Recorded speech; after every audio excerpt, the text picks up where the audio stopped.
I'm gonna start streaming now. Okay, there we go. Now, okay, we're live. Nice. Um, All right. so yeah, how are you?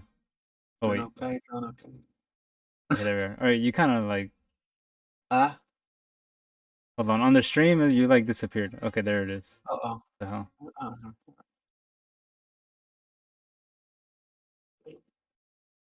Maybe if I just move you down over here. Okay, no, that doesn't work. Shoot. Okay. Fuck it, we'll do it live. You know, like fucking Bill O'Reilly, like Okay. motherfucking Bill Okay. O'Reilly. Okay, anyways, Yeah. we're back. We're back here. We're live. We got Yappy Cappy in the building again. That's right. Well, not in the building, but you know, he's with us in spirit. Yeah. But we're pretty much just gonna continue from where we left off. And yeah, so we were watching Progressives versus Moderate Democrats Middle Ground by Jubilee. Let's get right into it, I guess. Against are people coming from other countries. We Can you can't hear it support okay? our veterans. We can't support our Yeah, I can homeless hear you. because Yeah, of okay. these people coming from other places. Which I don't, and that's the rhetoric that is winning people over because they clearly see that they're getting screwed over in this economy. And they're trying to figure out who can I blame for that. The people that are easy to blame are people Oh, that just you don't noticed. know. That He's you might missing not. a hand. You just noticed? He's not He doesn't have missing it. He's not missing a hand. It's just, you know, he has a deformity. He just didn't render right when he came out. Like, Okay. yeah. I mean, you're not wrong, I Yeah. guess. You know. Right. Okay. But All right. yeah. Not share a similar culture or language with, or people that you've never seen before because you've grown up in like a very traditionalist, homogenous small town, and someone's coming over here wearing a dress. What's going on? They must be the issue of why I can't pay for my groceries. All of this is like the demonizing of marginalized groups that has nothing to do with economic output. Okay. Yeah, so I think for a lot of people Kinda it's a cooking. sort of cultural thing, you know. But I think the reason I stayed standing was just my idea that, you know, anyone who truly sort of believes these things isn't really good. I mean, if they learn things, are going to shift in directions, obviously, but aren't going to shift necessarily too far in the opposite direction, in my experience. Obviously, there are exceptions and that kind of stuff, but I don't think necessarily there's some, you know, big issue with the moderate left in general. I don't understand how moderate Democrats could have shifted too far to the right when there's only one, and I can only speak personally right here, but there's only one issue that I probably would have to agree with Trump on at this point, and I don't like the way he handles it, but I do like the marketing, which is America first, right? So as we know, we've had these horrific fires blow through Altadena and the Palisades and all over California just within the last few days, right? Devastating communities, right? Do you realize the amount of money that we sent to Ukraine, how that could have taken care of, like, rebuilding people's homes, like literally rebuilding everybody's homes, not costing? She's like, hello. She wants to say something so bad. Yeah, she wants to say something so bad. Yeah. But I mean, I don't know. I guess he kind of brings up a point, but Not really, because he's like, oh well, we have to focus on California. Well, what did Trump do? How was that? How was that America first right there for yeah, California? Where yeah. is it? Where's America first, huh? America first until it's someone else, you know, until you know, Exactly. until our interest overseas Until has it's some, Israel. Until it's yeah, Israel. unless it's Israel or Ukraine. Or Ukraine. All right, Dad, go ahead. Sorry, hold on. I'm trying to put this on freaking Twitter on Twitter, but it's not. Not even costing the insurance. Elon companies Musk and is all not the letting me hassles post. that everyone's going to have Damn, to go that's through crazy. just to get their homes rebuilt, if they can actually do it, right? Well, let's see how Trump helps them since he's so No, no, no. American. I'm very excited to see how Trump sends aid I to have California. zero faith that Trump is going to do the And right why did you thing buy the fucking on America almost First shit anything, then? but I'm just... Yeah, exactly. I like the marketing. I was like, well, there you go. That was all that. It was just marketing, but it was just pure marketing. actual dipshit.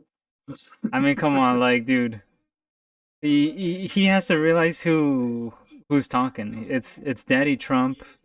It's Mr. America first until Israel or until Ukraine. Is it real? Yeah. Yeah. Damn, this shit's still not working. Damn, I think I got shadow banned or saying the something. messaging of America fuck first. no, man. That's Which crazy. sounds very It won't let me loudly post. now and I'll just very post later. Fuck it. emphatically with the people, and that gets back to the whole popular vote thing. Most Americans are now saying, dude, we've got millions and millions of people coming across the border who are just draining the resources of this country. I happen to be married to a Which ones, buddy? beautiful I woman know. from Ghana, West Africa. And I said, fuck him, go back. Yeah, I told my bitch wife to go back to Ghana because of Trump America First DEI. Why are we wasting our resources on people like my wife who came from another country? People like my bitch wife. The resources that she's taking from me, that child support. Yeah. That's the resources that I'm talking about. Nice. Yeah. Oh my god, bro. 22 years in a month. When we first got married, financially we didn't have much, and that's all great. We built a life together, but we had almost next to nothing. But we had to pay an attorney to do all the legal machinations. I think it took something like 10 years. She was naturalized in the LA Convention Center downtown. Like there's a problem with it or something. Yeah, it sounds like, there's a fundamental problem with how we, process people. It takes too long. Maybe there's not enough people in the workforce to actually properly process these people. Too expensive. I know. I wonder how we can fix that, I know. Deporting them. That's how you fix it. Deporting people and completely slashing federal jobs, jobs like people who process these immigrants. We just completely eliminate that and we save so much money. And we won't even have an immigration problem because they're not going to be here. They're going to be gone. Are you going to see that money? Well, no, you're not going to see that money. But if you can see that we're kicking them out. Yeah, you'll see we're kicking them out. You wanted that, right? And you'll see the stock market go to the moon. If the moon, if the moon wasn't hell, but it's still going to the moon. It's just going up, but the opposite way. I personally can identify with a level of frustration when it comes to basically people just flooding across the border. But I also acknowledge there's a huge racial component to it, because why do we not speak to the northern border at all? Yeah. For those of us who have been across. Yeah, I wonder why. Maybe it's because Canadians are, the ones who come over. At least a majority of them are, they blend right in, just like if they were Americans. Right. Maybe yeah. You know what? Trump, stop sending the military to the southern border. Take them to the northern border. We got to stop the Canadians from coming over, taking our guns, taking our jobs, selling us their fucking shitty maple syrup. I don't like maple syrup. I like my high fructose corn syrup like a real American, You okay, Adrian? I think I lost you.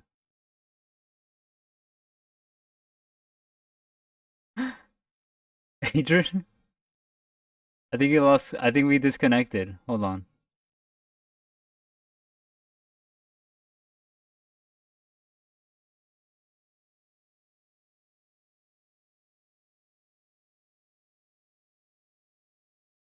Hold on, I'm gonna call you right back, Adrian. Give us a second, guys. Let me call Adrian back real quick.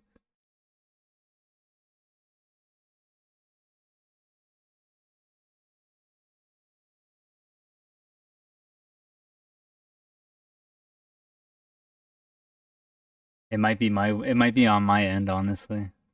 It might not be him.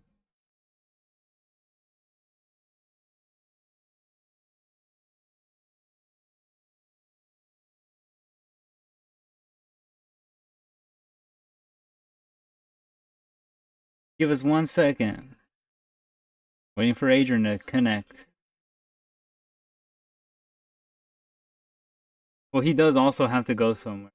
He's got big plans. Oh man, he just told me his internet just shat itself. Oh, unfortunate. Hold on, let me text Adrian. Let me see the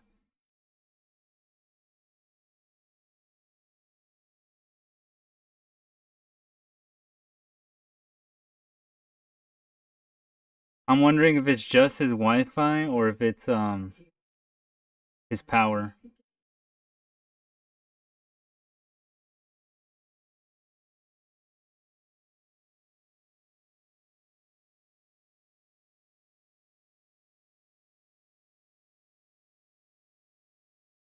But yeah, I mean, come on, Canadians.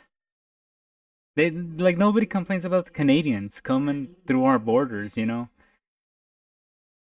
a lot of Canadians are Trump supporters. Surprisingly, you know, like, and Canada is kind of going towards like a very major right wing shift in its own internal politics. I mean, Trump wants to take over Canada.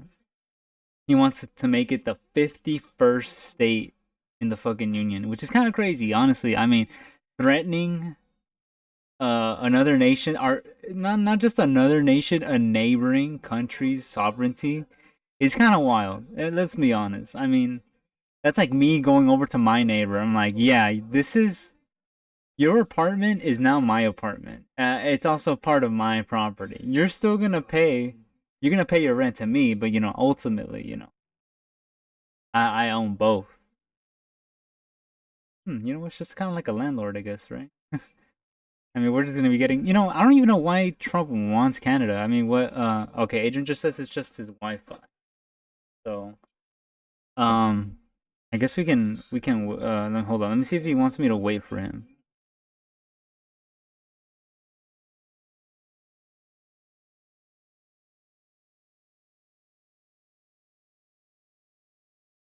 Yeah, it's always the southern border, and it's honestly, let's be real, it's a race thing. It is 100% completely a race thing. I mean, we from the southern border, we get a bunch of people from Latin America, even from other countries and other continents. They usually come in through the southern border as well, and most of these people are gonna be, closer to my skin complexion. Well, I guess I'm kind of whitish. I don't know if I'm white passing, but I'm kind of on the light side. I'm kind of white, but not quite white. Okay, Adrian says we can keep going, so I guess we just keep going. Across the border, let's just keep watching. Several times, we know how easy it is to go and come. Exactly. See right there how easy it is to go to and from the United States between Canada, the U.S.-Canada border. How easy is it? Very low security on both ends. I mean, Canada, they still have a screening process. Obviously, they ask you like, oh, blah, blah, blah, blah, just like in the southern border.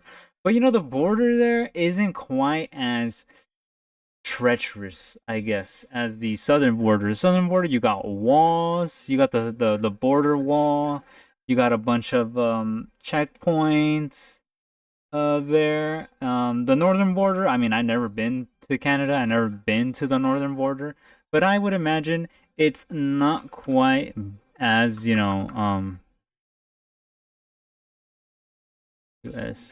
and like, I don't think it's like quite as bad as the southern border. Let's go in. Yeah, there's a couple border crossings. Looks like there's a lot more than south. In the south, you just gotta. I mean, look, that's where someone I know lives, or not lives, but they've been.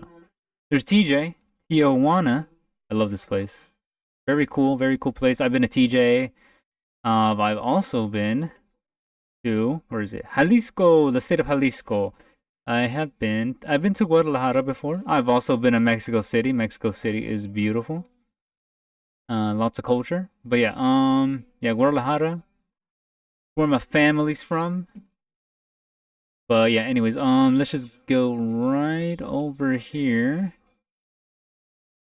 And can we change this jack? Okay, not that one. How do we? I guess if I was like on GeoGuessr, probably a little bit.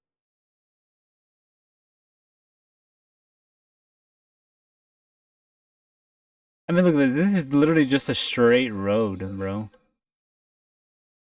Truck route, Nexus, truck route, trucks, bunch of truck routes.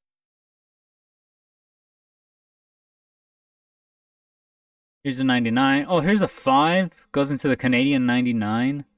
Vancouver Blaine Highway. Peace Park dedication table.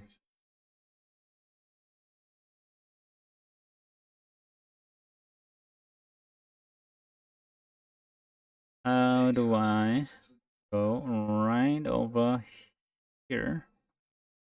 Boop. Drop down. Wow, look at that border. Look at that border. What does this say? What do you say? Oh. And now we're in Canada. Look how easy that was. Where is the There's a little border thing. What the heck? There's no border checkpoint? Are you telling me there's no checkpoint between the US-Canada border? What? Is that right? There's no way. There's no way. There's no... Wow. Wow. Wow. There's no border over here. Isn't that kind of insane? Wow, there's no checkpoint, there's no guards. Looks like there's some construction over here. Look, this is the US right here. You can just tell. Come on. Oh, there's a lot of traffic that day, I guess, when this picture was taken. Yeah, look at that. No border crossing that I can see. Well, right here. But this is on the way back to the US because you know, you people in the US be kind of wild. Oh, it looks like there's a little rest stop here. The Nexus. Oh, oops. Yeah, what the heck? There is absolutely no border. Huh. Who would have thunk? Oh, here, US Customs. Peace Arch. There we go. And maybe if we go right here, we can see. Oh. Well, what do you know? I guess only going out, but not going to. Huh. At least that's here over in the Washington and Canadian border. Between Washington and Canada. This is what state is this? This is like freaking okay, I'm not gonna say. I'm not even gonna attempt. This is like God, I don't know. I do not know my states. British Columbia. There we go. This is British Columbia and the Washington border. How about right here in Calgary? By Calgary and what is this state? Iowa? Idaho. No, wait. That's Montana. This is the Montana one. Put you right over here. Wendy's! Hey, we got a Wendy's here. And whatever that is. Oh, this is in Alberta. Alberta. Okay, how about if we just go... how about we just go to the eastern border? Let's go as far as, maybe let's check the... There's Vermont, where's New York? New York, here we go. There's a border right here. Niagara Falls. See, how's the border? How's the border over here? What do we got? What do we got? This is... Wait, what the heck? Rhode Island. Okay, there's a bridge. There's the Peace Bridge. U.S. Customs. Border entry. There we go. Right over here. The next is Buffalo. I think we go over here. Actually, I think we need to go. Can I get up there? I don't think it'll let me. Crap. Okay, I need to put the little guy over here. Oh wait, this is coming back. So we need to go on the one that goes to.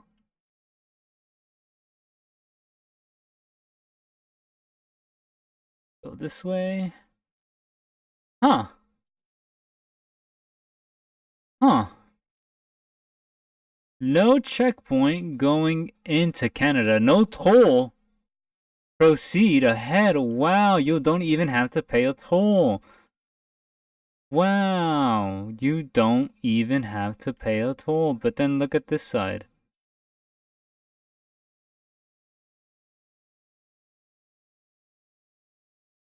That side is kind of bad. Look at that. Oh my god, look at all that traffic that day. Anyways, I'm getting off topic. U.S., Canada, Mexico border. Very two different stories that we're looking at here. Personally, if I was a terrorist or if I wanted to do America harm, I wouldn't even be thinking about the southern border. I would go straight to At one Canada. point, Trump called Ghana and several other African countries. What do you call garbage countries or something? Shitholes. Yes, shitholes. there. That Wait, was sorry, maybe I'm ignorant on this. Do we have mass immigration coming down from Canada? I can't. Why give would they you- want to come but- here? but all That's what I'm saying. but all Bruh. I'm- Give up their health but all care? I'm With regards to saying- They got a the point, racial though. elements. I think that a lot of Trump's rhetoric is taking these kind of the fascist playbook and using it in an American context when we Fascism with American characteristics. That's what it is. That's what we're at right now as with a Trump's country America. are very kind of confused and angry. And he's doing like, didn't JD Vance once call him like Hitler? Yeah, Vice President now. JD Vance called Trump Hitler. Let's see right here. PBS.org says during the 2016 presidential election, Vance wrote that he goes back and forth between thinking Trump is a cynical a-hole like Nixon who wouldn't be that bad and might even prove useful, or that he's America's Hitler. Yes. I wonder which one. Like it's clear that Trump is a And isn't it weird? This is Vice President JD Vance, a couple, in the first time that Trump ran. And now he's his vice president. So he's basically saying, yeah, I'm allying with Hitler. I'm gonna be his little puppet, his little pawn. I'm gonna be Himmler to his Hitler. I'm him. That's what JD Vance is saying, a fascist. Basically. And I think that giving a fascist or someone who wants to be a fascist any concession on literally anything is playing into that fascism. I think you have to be so outspoken, powerful and proactive with your defense against fascism. So I think in that sense, the concessions towards the right are. It's not enough to be passively anti-fascist. You have to be actively anti-fascist. And the way to be actively anti-fascist is just by calling them out constantly. You have to constantly be calling them out, being like, hey, this is fucking weird. You're being a fascist. You're being a Nazi. Like, what are you doing? This is inherently anti-American. It's anti-worker, anti-American, anti-everything that this country is supposed to stand for. What the fuck are you doing? Trying to be a Nazi, trying to be a fascist. Don't be a Hitler. Don't be a Mussolini. Don't be a Franco, please. And there's probably a couple other people that I'm missing, just like some countries in Latin America. Like, what's his name? The Argentinian guy. I can't remember his name off the top of my head. But yeah, like, you just have to call it out for what it is. If people give you shit for it, then, just own up to it. Yeah. Call me crazy. I'm calling him a fascist because, if it talks like one, if it looks like one, if it's acting like one, then, it most likely is a fascist. Come on, let's be real. Trump literally quotes Hitler. Not maybe not like directly quoting him, but like paraphrasing. Trump has his own way with words, just like Hitler had his own way with words. Trump is directly using Hitler as an inspiration for some of the stuff that he says. I mean, Trump has literally gone and said that immigrants are poisoning, or not poisoning the blood of our country. Like, that's exactly, I think that's like a more direct Hitler quote. They're coming in, they're rapists, they're this, they're that, and I'm pretty sure some of them are good people, and I'm pretty sure that, he does not think that genuinely. I do not think he genuinely thinks that some of us are good people. I think he thinks of us as trash, as rats, as, scum of the earth. And you know, he's completely wrong because, you know, immigrants are what made this country. The founding fathers were immigrants. Is he saying that they are scum? That they are poisoning the blood of our country? Because, you know, they made our country what it is. They literally wrote their constitution. So is he saying, you know, what is Trump saying exactly? Is he saying that everyone in America is scum, garbage, and you know, because the like, right what is the just hell? moving in a direction we cannot go. So that's why I think that the party is going a little bit too far that way. But the concessions are, I don't think you're giving enough credit to the people who are already on the right, who are now headed extreme right. It's not necessarily the people who are on the left shifting over to the right. It's the people who we once considered like reasonable, rational human beings. Were once reasonable, rational human beings. And they got their minds broken by Trump. Trump completely made them into a cult. A cult of personality. Trump is the head of it. Nobody supersedes Trump. And nobody tells them, you know, like this or that. Nobody says no to Trump. Trump is the beginning, the end, the middle. You know, he's like a god basically to them. He is what Hitler was to the, you know, the Nazis basically, you know. They, you know, all the Nazis and all the German Nazis and Nazi Germany worshipped Hitler to a fault almost, that they were willing to do almost anything and everything just to follow him, just, you know.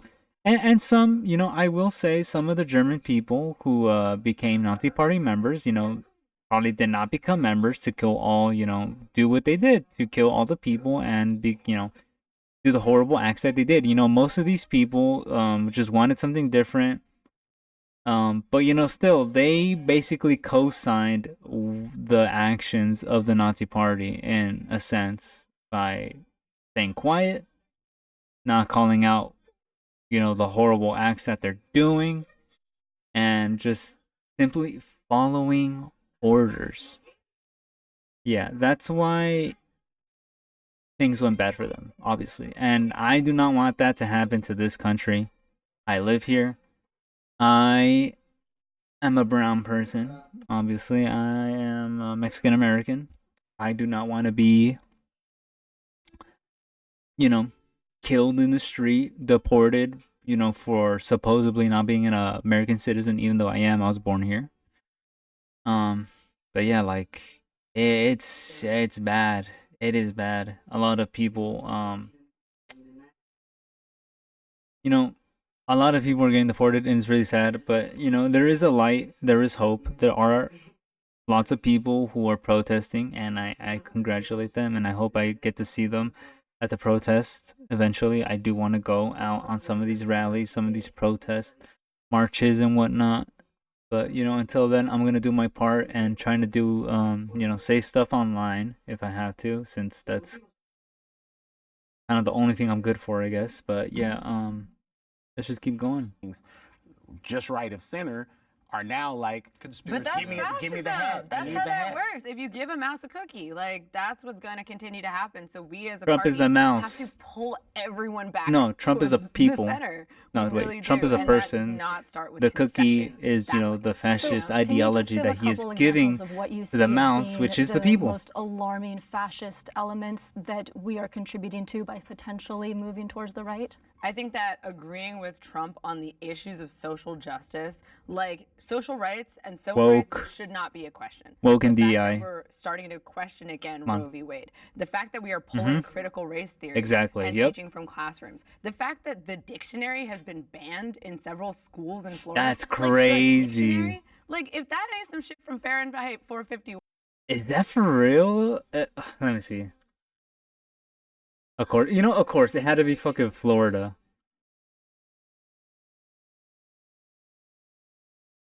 Dictionary ban. Oh, no way! CBS News. This was from January 12th, 2024. This is literally a year ago. Florida schools districts pulls dictionaries and encyclopedia as part of inappropriate content review. One school district in Florida is looking to extend the state's book ban to an unexpected genre. Dictionaries, the very evil Anti-fascist dictionary. Oh my god. Get that out of my schools. What the hell is that doing here? According to a list obtained and published by the nonprofit PEN America, the Escambia County School District has included 5 dictionaries and 8 encyclopedias and the Guinness Book of World Records. What the in a list of more than 16,000 books that could soon be banned. I mean, they probably are banned by now. This was a year ago. Wow, wow, wow. Florida, what are you doing? That is crazy. I don't know. This is some Fahrenheit 451 shit. You know what? No. Because that's fiction. This is not that. This is fucking Nazi Germany. Is what we're doing. Book banning. Next thing you know, we're going to start burning the damn books. Just like Nazi Germany did. When they burned all the research on, on trans people. The trans people, research. They burned all of it because they saw it as horrific, disgusting body mutilation, which it wasn't. It is not. It is not that at all. Trans people deserve to be comfortable in their own body, and in order to do that, they wanna look like or change from one to the other, and that's perfectly fine. It doesn't affect me in any harmful or any like way. I mean, it's that doesn't affect me, it doesn't affect you, it doesn't affect anybody here. I mean, come on, let's be real. The only people that it affects is mostly guys. It affects cis men, if you can even call some of these guys cis men. I mean, come on, I'm just kidding. No, but anyways, yeah, it a lot of cis men are like, traps, that type of shit, and it's like, really, like, dude, come on. If you like it, you like it. Don't repress your fucking feelings if you don't, or just be honest. Like, just tell them straight up, like, oh, hey, I'm not comfortable. I don't know how I feel about this. And be respectful at least. If you're not sure you're into that just yet, I'm pretty sure a lot of guys are into that. They just don't want to. I think a lot of it is just they don't want to admit it, And it's sad, like a lot of these people are just like repressing their feelings and their innermost desires, and it's like, bro, come on.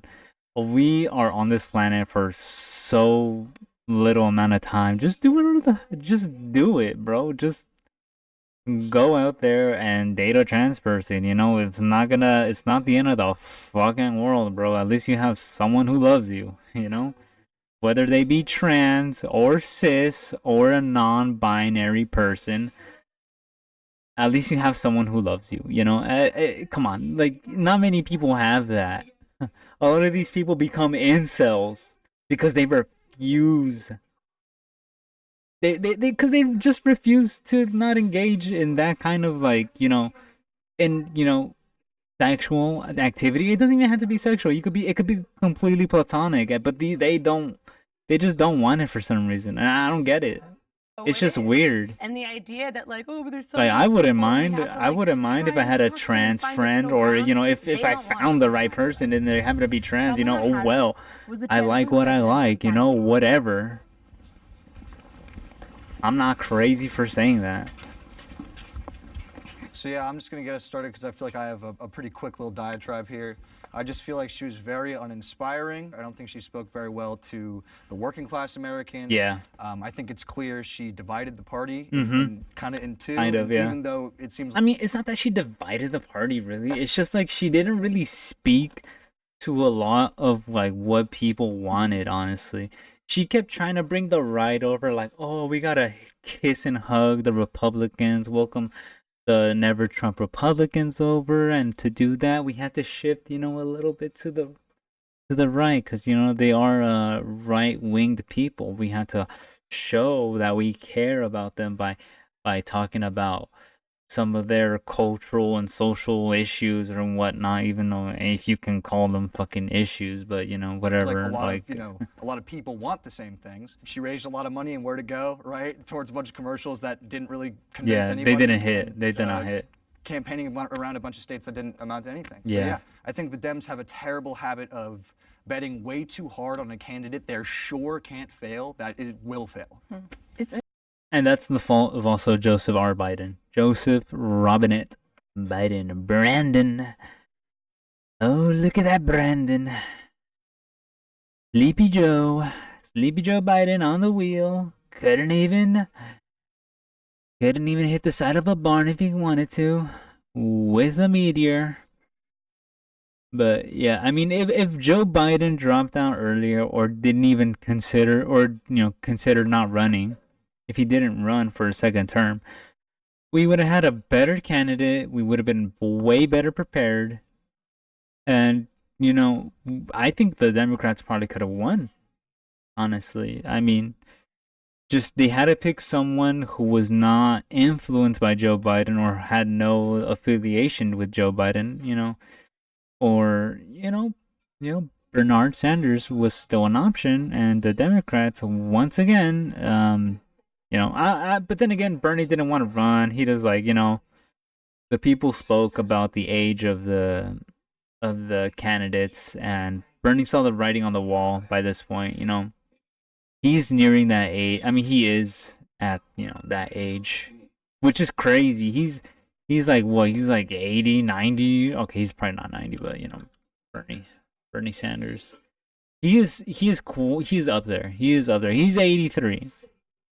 Bernie is 83. If he was our president right now, his first term would end at 87. But still, at 83, this man is so sharp.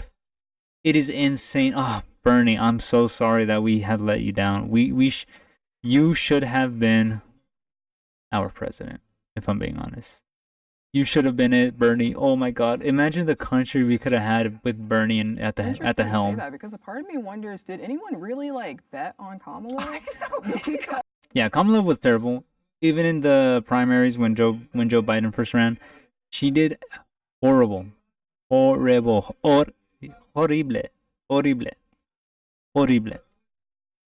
Joe Biden, il y a un idiote parce que il est très vieux. Oui. C'est très mal en président Joe Biden. Oh, well, former president Joe Biden. But yeah, anyways, my French is so bad. I'm so sorry. I just said that. I respect that. I totally did, and I'll just be forthcoming with this. I mean, I advocated for Kamala. I disagreed with her. I completely disagreed. I did not vote for Kamala. Shoot me in the head if you don't like that. Yeah, I didn't vote Kamala. I voted PSL. I voted for Claudia de la Cruz. I think that was her name. The PSL. PSL. PSL. Candidate 2024. I think it was, Claudia and Karina. This is who I voted for. Claudia de la Cruz for president, and capitalism, because that's, I mean, come on, capitalism never works. Let's be real. This is her, Claudia, and here's her running mate. They were awesome. But, I mean, obviously, they were, nobody really gave them any media time on the national stage, because, but obviously the capitalists don't want socialists to get any decent, any decent traction. I still thought that she would win. I really believed that neoliberalism was more palatable. Brother, we've been in neoliberalism. We've been using neoliberalism for I mean, it hasn't even been that crazy long, but we have had it for quite a while. Austerity does not work. Austerity does not work. Neoliberalism, neoliberal policies do not work at all, bro. We had neoliberalism since Reagan. Cause of that fucking, and also cause of that bitch Margaret Thatcher. May she rest in hell. And someone please piss on her grave for me. Please, bro. Piss and shit. And don't come. She doesn't deserve your fucking cum. She deserves your piss and shit, but not the cum.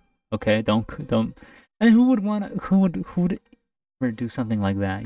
Don't do that to your sperm cells. Don't. But yeah. Anyways, yeah. Since Reagan, since the 80s, we had neoliberalism, and it doesn't work. Trickle down does not work. It is a shithole. It keeps all. Basically, the trickle down economics was a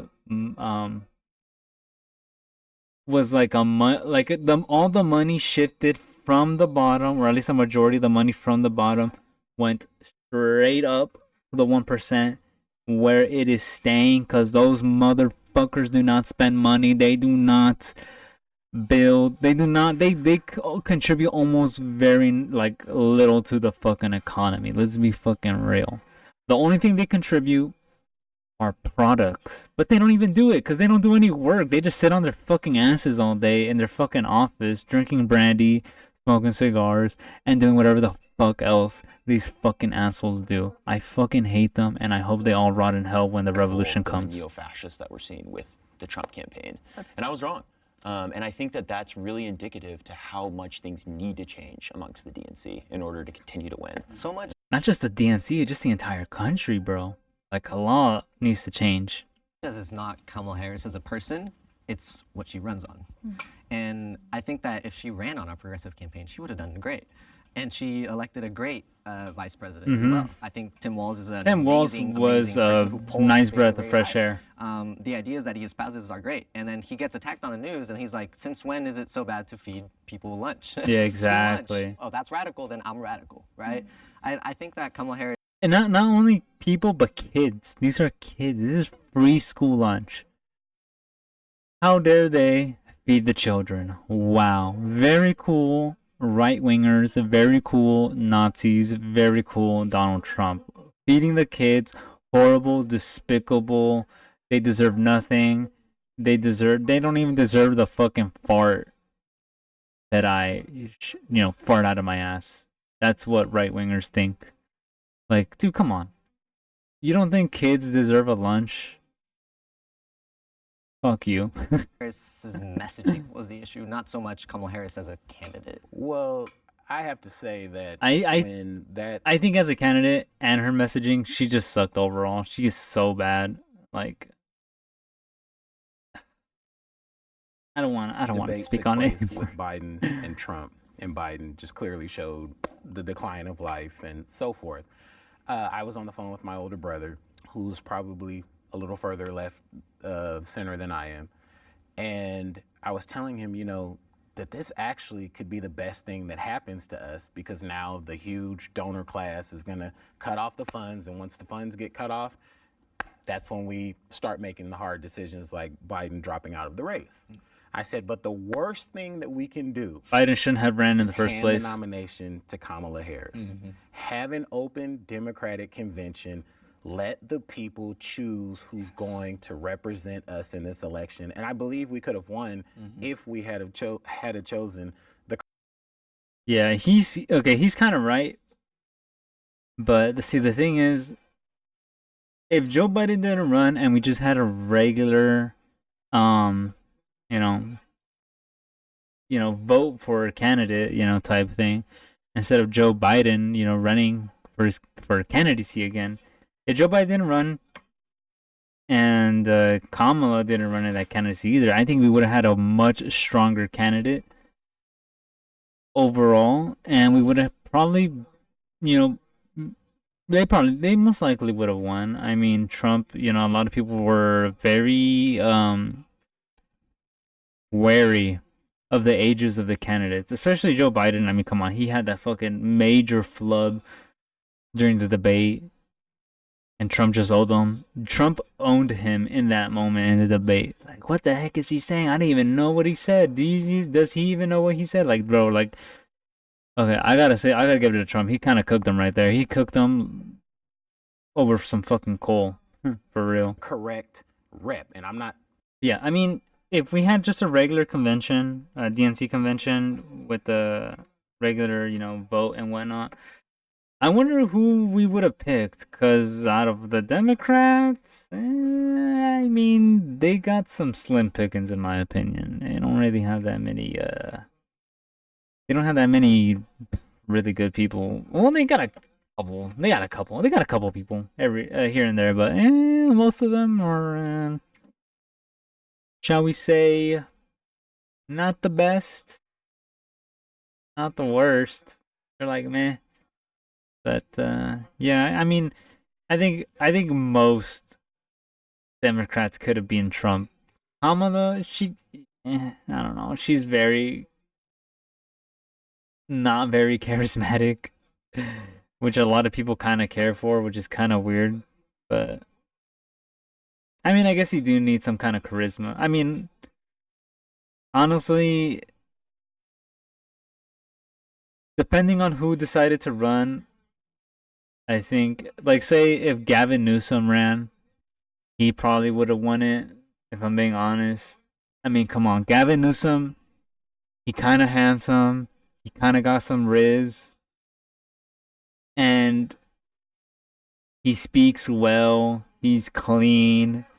He's kind of, not kind of. I mean, come on, let's be real. He is an establishment Democrat. But he would have been a way better candidate than fucking Kamala. And I'm not trying to give the Democrats any ideas. I mean, I doubt they're fucking listening to me anyways.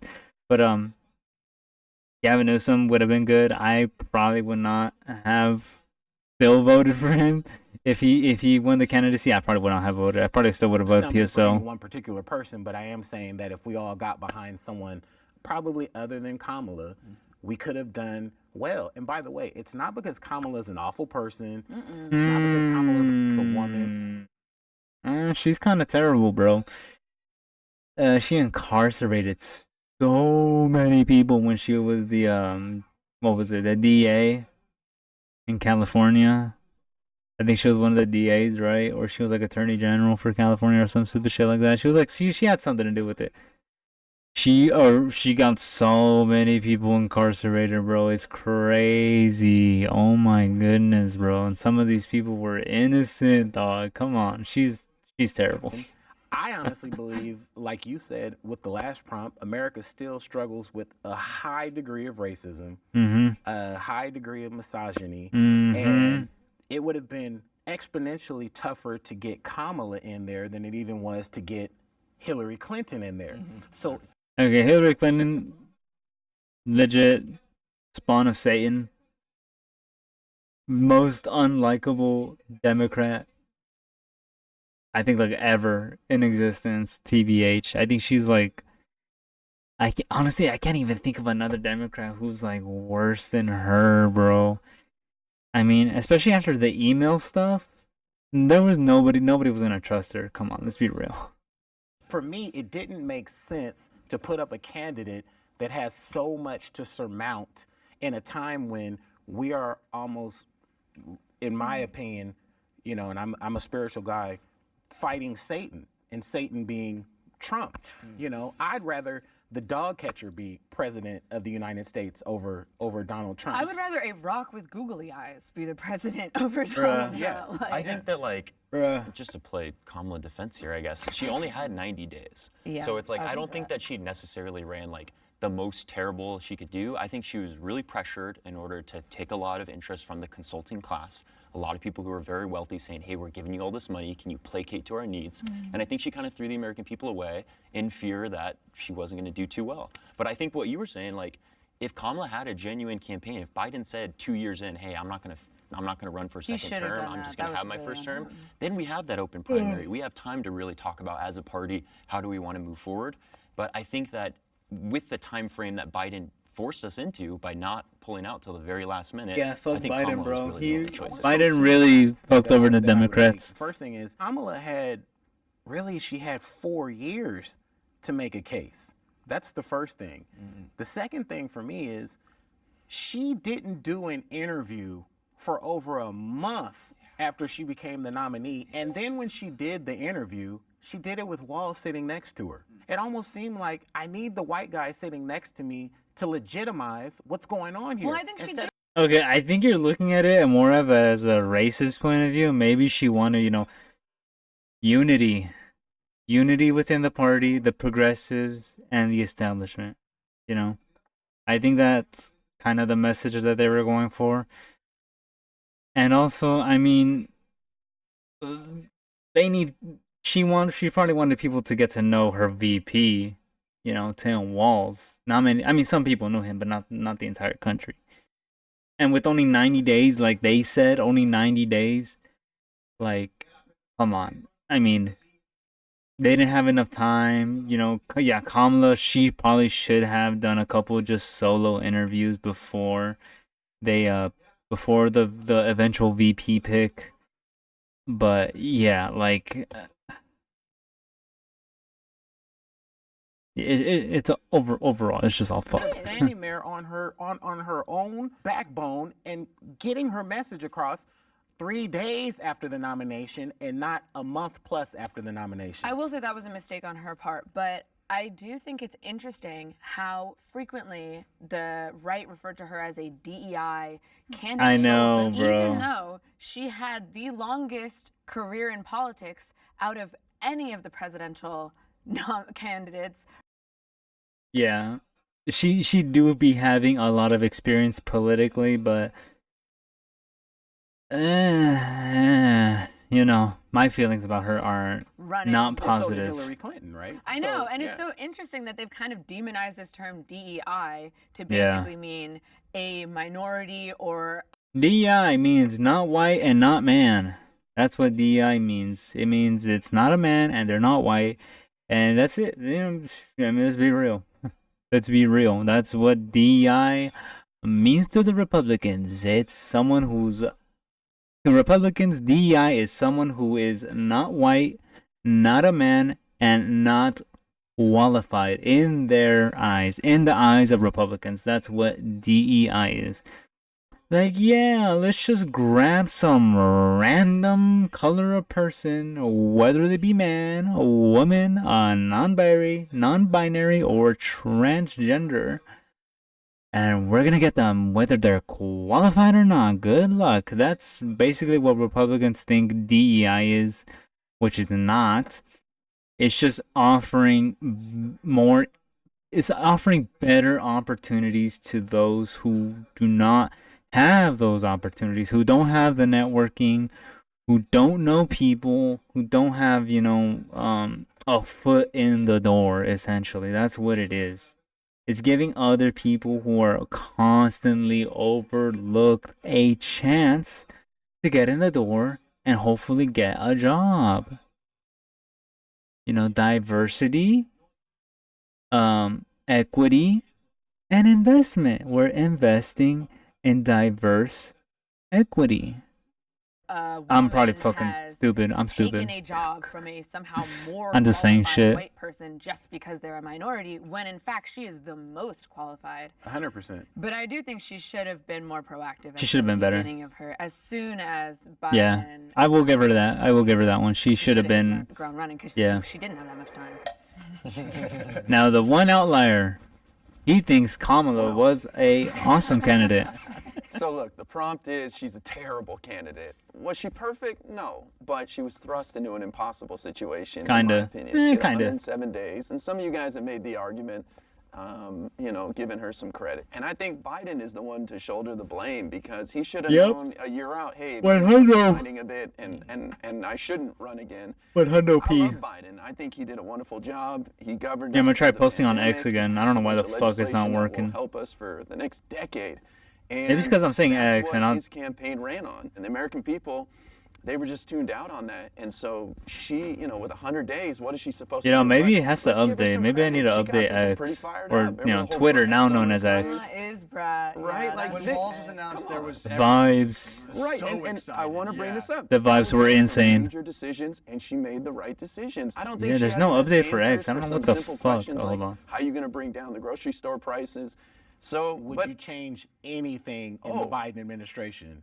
Everything. I would change everything. Yes. Yeah, right. I agree. But that was me. That was when she absolutely lost the election. And I just have to point this out: that we're in a middle ground. That was a moderate decision, and that's what we're trying to disagree with. Is just blindly saying that I agree with the status quo. I don't want to make any big changes. I'm afraid to say bold action because it's not palatable. It's not optically favorable. If I talk about progressive policies, that was the decision that she made that lost her the election. And it's interesting because Trump isn't moderate. Trump on the right is a very right-wing extremist, and yet he was able to get elected. So if a right-wing extremist can get elected on a campaign that is rooted in fear, how come a left-wing extremist can't get elected on a campaign that is rooted in hope? At the end of the day, I think Kamala Harris was a candidate that started off very well and then she became terrible. I don't think she was. Well, the thing is, there was no solution to Okay, the now it grocery store works. prices, but Oh Trump my lied his God, ass bro. off and said, "I'll bring them down." Sure, no why problem. didn't she keep lying? Well, maybe she should have lied. I wondered that same thing to myself 8 million times. I don't think you have to lie. Why can't you actually tackle grocery store prices? Mason, in an ideal world, you're She was trying to tackle grocery store prices, bro. Oh my God. Did they forget?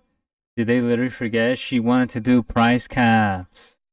Literally. She wanted to cap the price of groceries, bro. What are we doing? What are we doing? absolutely right, but this is the game, brother. This is the game. You're on that side. But Get no, on no. Can we have Michael? Can we? We're making a trade. We're making a trade. I'm not saying it's right or I like it, but it works. It's an effective strategy. But 9 out of 10 people don't understand macroeconomics. Right. Yeah. And you have to be able to explain to people how and why your prices are actually going to go down. I guess if you're anyone other than Donald J. Trump, because he can say anything and he has a whole contingent of people that just believe what he said, which is sad, but that's a whole other conversation. Kamala, as intelligent as I know she is, I just know she is. I've never had a conversation with her, but there's just clearly a high level of intelligence there. She never, in my opinion, conveyed in simple terms, how am I going to make your lives better? And how am I going to protect you, a la the southern border, right? Again, we're back to marketing. The marketing was awful. All right, let's move on to the next prompt. Thank you. Jesus Christ, bro. There's just way too lie. I don't think you should lie. I'm just saying we can catch you Lie on your taxes, lie on your... I'm not saying it's cool. I'm just saying it clearly works. Should I just start a fight? Exactly, Mason. Hey, before we go any further, we want to take a moment to say thanks so much to Straight Arrow News for powering the fact checks and by different sides of mainstream media on this episode. Now, let's get into it. The Republican Party appeals more to the average American. Oh no! I'm just kidding. I don't know. No way! No way! Almost everyone, bro. Oh my God. I think it's obvious That's that crazy. the Republican Party appeals more to the average American because I think our Congress is a reflection of ourselves. We vote for who we want in office. Oh wait, we got Adrian back on. Hold on. I think we got Adrian back on. Give me 1 second, guys. I think let me just check. Adrian texted me that he's back. We're back, baby. Yeah. Okay. There we go. Okay. Let me put you back on here. Yappy Cappy's back. Nice. Yeah, I'm back. Sick. Okay. Okay, I just need to change the Discord thing here on to this one. And wait, where'd you go? Right here. Oh, there you are. I was trying to look for the. Okay, just give me 1 second here, guys. I need to put bro up on the screen here. How did I do it last time? Properties. That one. There we go. Hey, there he is. Okay. It's clear that the Republicans Basically, we're just going for where we left off last times. Or not last, but this is their this is the Republican Party appeals more to the average American. And look at on this episode. Look at all the Now, people that walked let's get into it. who agreed with The this. Republican Party appeals more to the average American. 1, 2. Okay. Literally almost all of them, bro.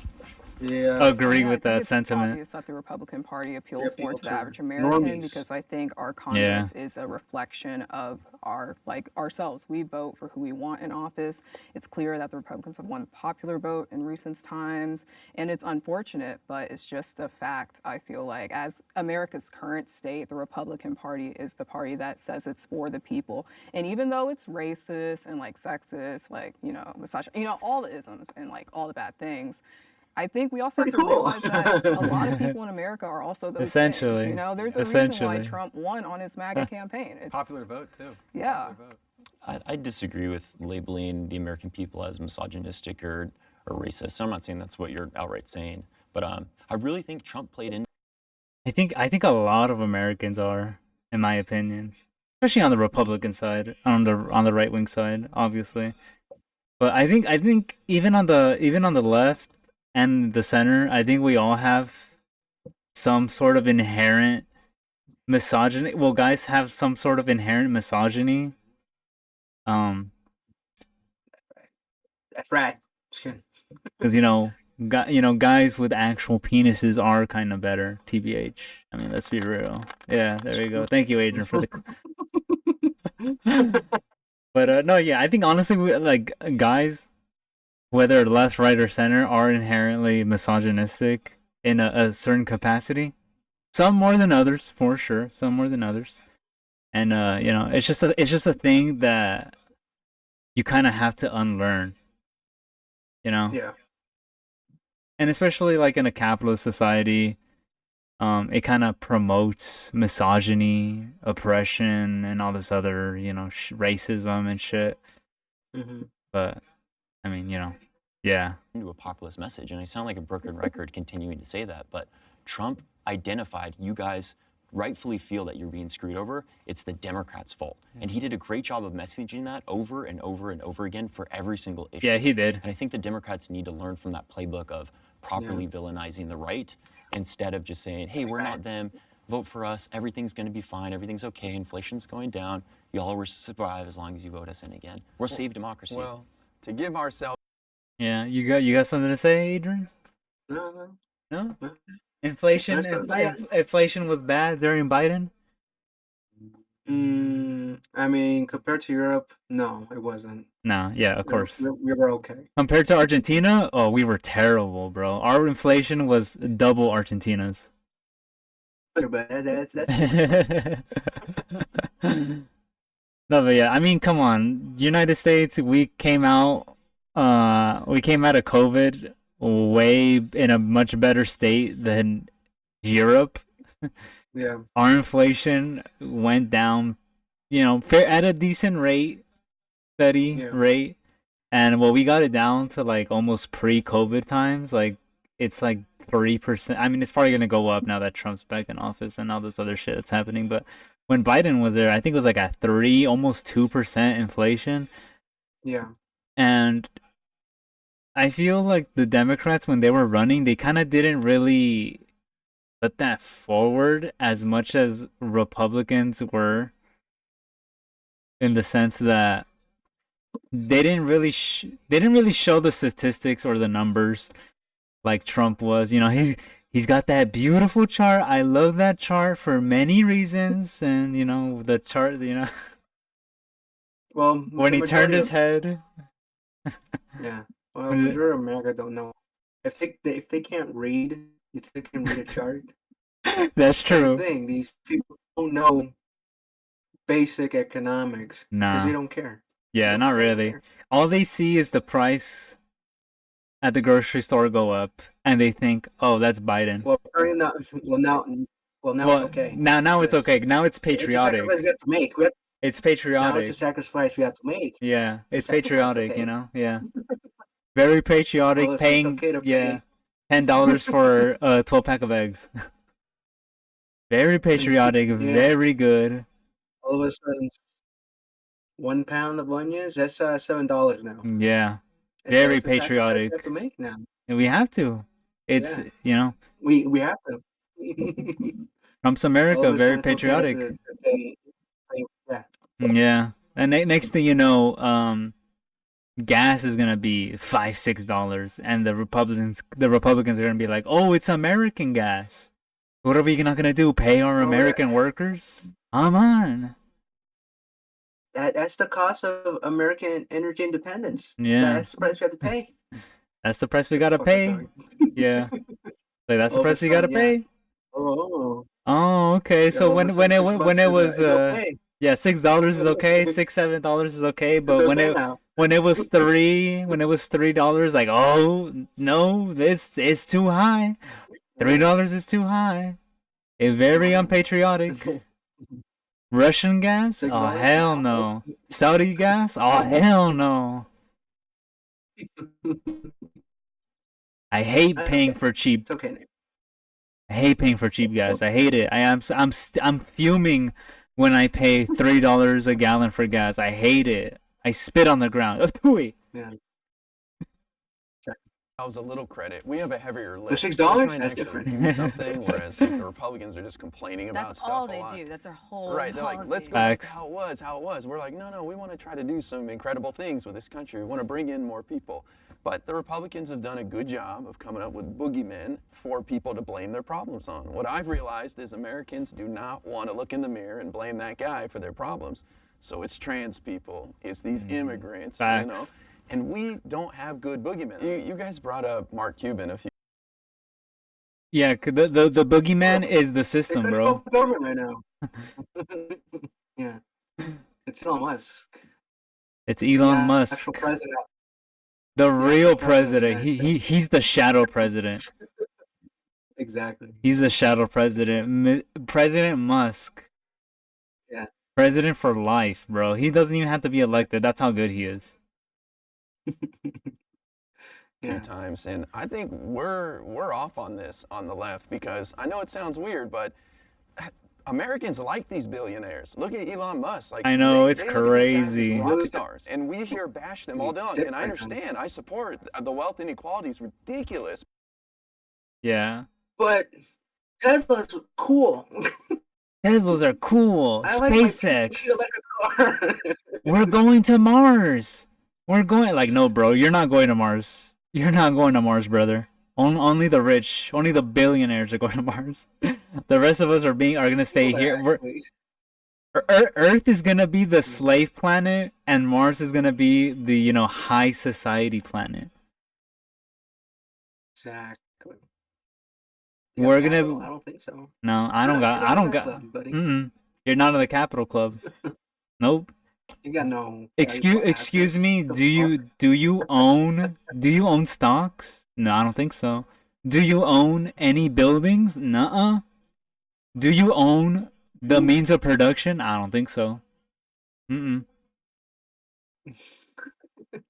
Brother, you don't even have $1 billion in debt. Come on. Be a real capitalist. You can barely afford Netflix. Yeah. You can barely afford Netflix, buddy. You think you're part of that club? Yeah. So. You're struggling to pay $24.99 a month for Netflix without ads. Come on, brother. You're not going to MUDs. You're not going to Mars. Just be real with yourself. But Americans don't make that connection. I think we got to really chill, pump the brakes on attacking these billionaires because it's just not resonating with the American people. We can come up with a boogeyman. I don't know what that is. Those are the people that are fucking you. Yeah, I think what he's saying is. Just let them fuck you. Yeah. Let yourself get fucked in the ass by these billionaires. It's basically. Okay. Just let yourself get fucked. I mean, the Republicans are already letting that happen. Yeah. Yeah. So let's grovel like the Republicans. It's okay then. Yeah. Keep doing what the Republicans are doing, just taking it up the ass. All the time. Okay. Trump, Musk, Bezos, all of them, bro. Except Mark Cuban. Mark Cuban's a Democrat. Which was I thought that was kind of weird that they had fucking Mark Cuban debate. I think the Democrats had fucking Mark Cuban debate one of the fucking billionaires or some shit like that. I forgot who he debated exactly. Yeah. And it was like, dude, why the fuck? Yeah, a fellow neighbor. Oh, hey, let's have a little friendly chat. They paid me a lot of money, so I don't give a shit. I don't need that. I already have billions, and I own the fucking Mavericks. Yeah, I have a basketball team. I'm different. Yeah, I'm literally different, bro. This is just a chill bro sesh that we're having. Exactly. Our boogeyman is Trump, and we've heard so Dog, much it doesn't work. negativity. Yeah. Tried it twice and you lost twice. Yeah. That's the way. That's the same reason why Clinton lost and why Biden or Kamala lost. Yeah. It doesn't work. It did not work. Absolutely. work. You can't attack Trump You know? with the same, and you can't attack Trump the same way that he attacks, you know, Democrats. It's just not gonna work. People see Democrats as like not him, basically. You know, when a Democrat does it, it's like, oh, it's obscene. What are you doing? This is not how we do politics. Politics are supposed to be nice. You know? No. Trump does not care. Trump literally said on camera, grab him by the pussy, and everyone, you know, okay, that's fine. And he did. won. He did, yeah. He won. He said a bunch of other horrible shit. How immigrants are poisoning, literally quoting Hitler or paraphrasing Hitler. Immigrants are poisoning the blood of our country. Like, brother, like, no one bats an eye. Literally paraphrasing Hitler. Like, what? Like, dude, we're so cooked. Yeah. And it doesn't work because, you know, Republicans, their brains are broken. They completely shifted into American Nazism. Like I said this before, or I said this after you disconnected. Like, Trump is basically doing fascism with American characteristics. Fascism with ranch. Yeah. That's what it is. Fascism with ranch, with cheeseburger, and hot wings, and hot ones. Hot ones, atomic sauce. Yeah. With Sean Evans. Yeah. Yeah. Yeah. Fascism with And nauseum. Look, I'm not gonna do that to just him. Day in, day out, minute by minute about Trump. Oh my God, Trump, you know, farted in his office. I mean, literally, it's like the dumbest stuff you just hear all day long about Trump. Oh, there we go. I have zero love for Trump, but I get so tired of hearing about all the things that he does wrong from the mainstream media. I can see why most people are just seriously like turned off. Like, if they're actually attacking, So just let him do whatever the fuck as he much wants. as they do. Yeah. Is that what he's saying? Just let him do whatever the fuck he wants. It kind of sounds like it. Just let it keep breaking the law and getting away with shit. Yeah. It's okay. Is that what he's saying? That's what it sounds like he's saying. It sounds like it. Let's see what it keeps saying. Something special. I can almost see that rationale going on in the mind. And that's what they do in cults too. Like that's part of like the more we're attacked, the better we're doing because we're on this path, and the non-believers don't. Like it's such a heavily studied. It is psychological. He is kind of brainwashing people. Yeah, I mean, he basically has a cult of personality, just like Mussolini, just like Hitler, just like Chavez and Maduro. Yeah, it's a cult of personality. I mean, once Trump is gone, and if he doesn't have a competent replacement, it's gonna go. The Republican Party's gonna go to shit. Let's be real. If Trump dies, or if he's like completely taken out of the picture, if he doesn't become president for life, like the Republican Party's just gonna go to shit. They're nothing without him at this point. Literally. Like even with Musk, like Musk is too autistic. He stutters too much. USA. And besides, thank God, Musk cannot run for president because he's a foreigner.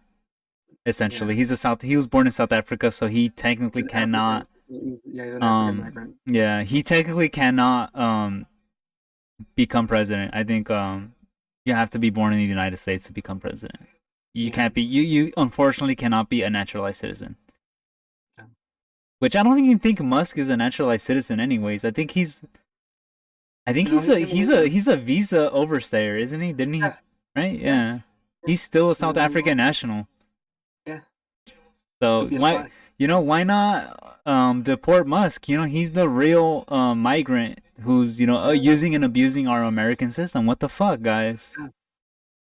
Come on, Republican Party, deport this motherfucker. A little bit, but No, it's it's okay. working. He's making Yeah, his I think millions. it took me a minute to come over Yeah. from there, and it was begrudging, to be honest with you. But I do think it's the truth, and I think it's Guy. I think you said it very, very well. I think a big part of it is messaging.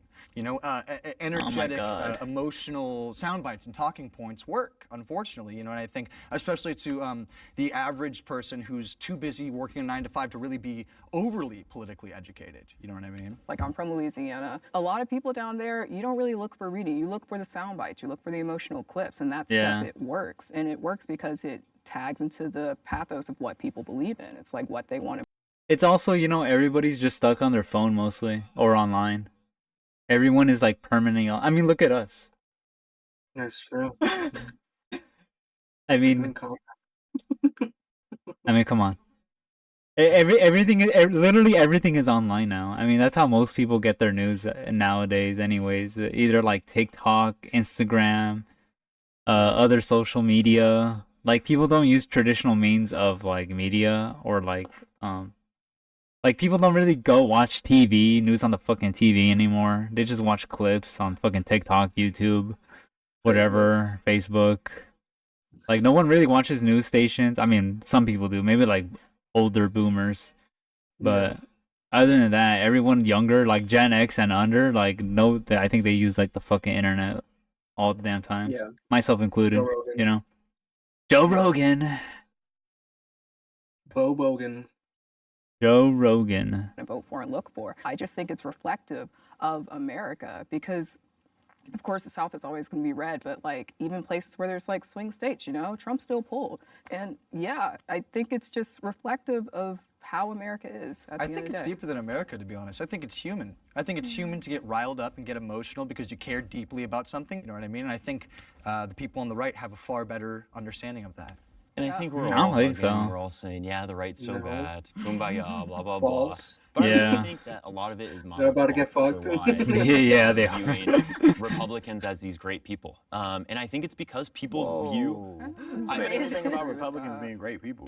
No, that's what people that are of the working class. That's the prompt, is that people feel that the Republican Party better represents the average American, and the reason why is because the DNC for so long has placated to moderate views on how we're going to change our rhetoric, how we're going to change our marketing. We don't want to be controversial. We want everything focus tested. Trump went on podcasts. He tried to change the culture. He tried to change the way that people viewed him.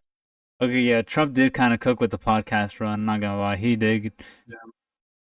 He did kind of cook there. I will give him that. Like, he tapped into like a huge audience, an untapped audience, basically. Yeah. The young ones. Yeah, the Like younger us. people. Yeah, I mean, I don't really listen to podcasts or watch podcasts really, but I know a lot of other people do. Yeah, I mean, come on, a lot of people listen to fucking Joe Rogan. A lot of people listen to Joe Rogan. A lot of people watch Adrian Ross. A lot of people. Who else did he go on? He went on. Fuck, what's the other guy?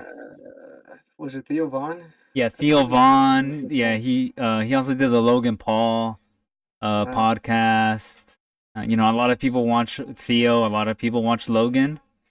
Yeah. And you know, the audience runs a little younger. Around my age, around Adrian's age, like, you know.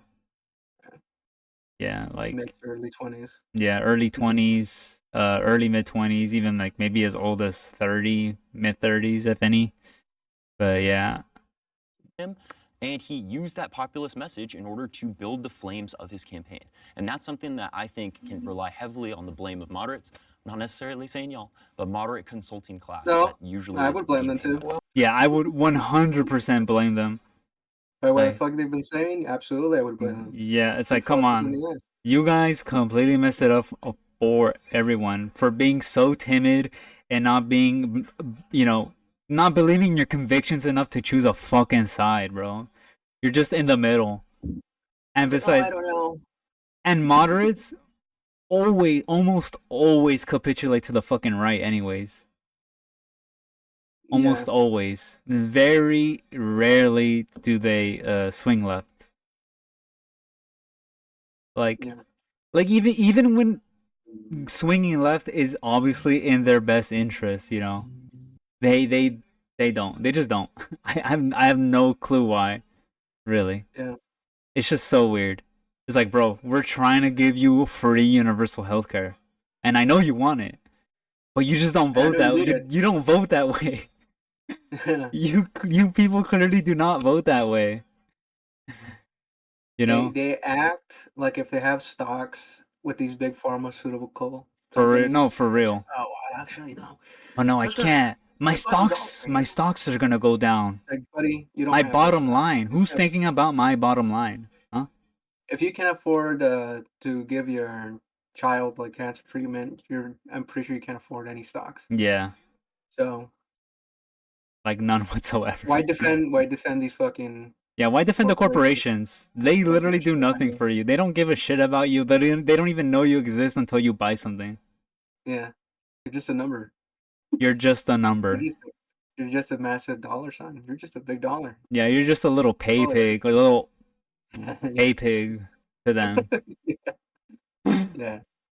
I wonder when the Republican working class will realize he just doesn't care about them. I'd love to see the day. Why did Biden, who you've already called a moderate, I believe all of you referred to him as a moderate, how did he win Georgia? Because he ran a progressive agenda. Biden yeah, ran on eliminating student loans.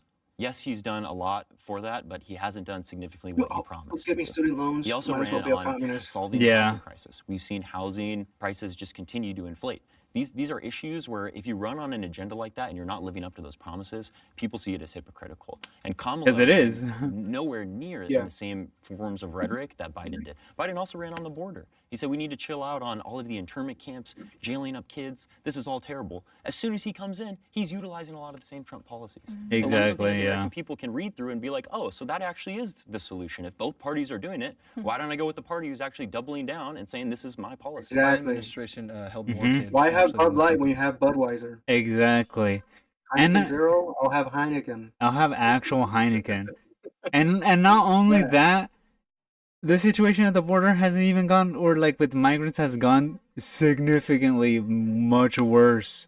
Like Trump just signed an executive order not too long ago, giving permission to move all the migrants to fucking Guantanamo Bay, bro, outside the purview of American court of law, where they put terrorists, bro, where they can legally torture people. These are migrants. These are people building our houses, giving us fucking tamales in the fucking cold winter. Champurrado. These are people who pick our fucking fruit so the cost of food stays low, and we're sending them to Guantanamo Bay. What the fuck? Just a nice little Cuban vacation, you know. That's all it is. That's all it is, Joe. An island getaway. It's just a nice little summer day camp. Free food, free housing. Sign me up. And it's on taxpayer money. Wow, very cool. Torturing my abuela on taxpayer money. Awesome. Thank you, Trump. That's what my abuela needed. She needed to be tortured in Guantanamo Bay. Yeah. Oh my God. Administration. And Barack Obama deported more people than any president in U.S. history. Right. Get over here. But you're right. That's about to change. It's about to be Trump. Trump's about to break the Obama record. He sees that as competition. Yeah. Trump's like, oh.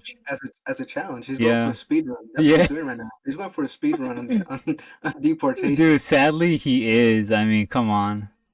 Motherfucking literal orc Homan. Harkonnen Homan. Harkonnen Homan literally salivating.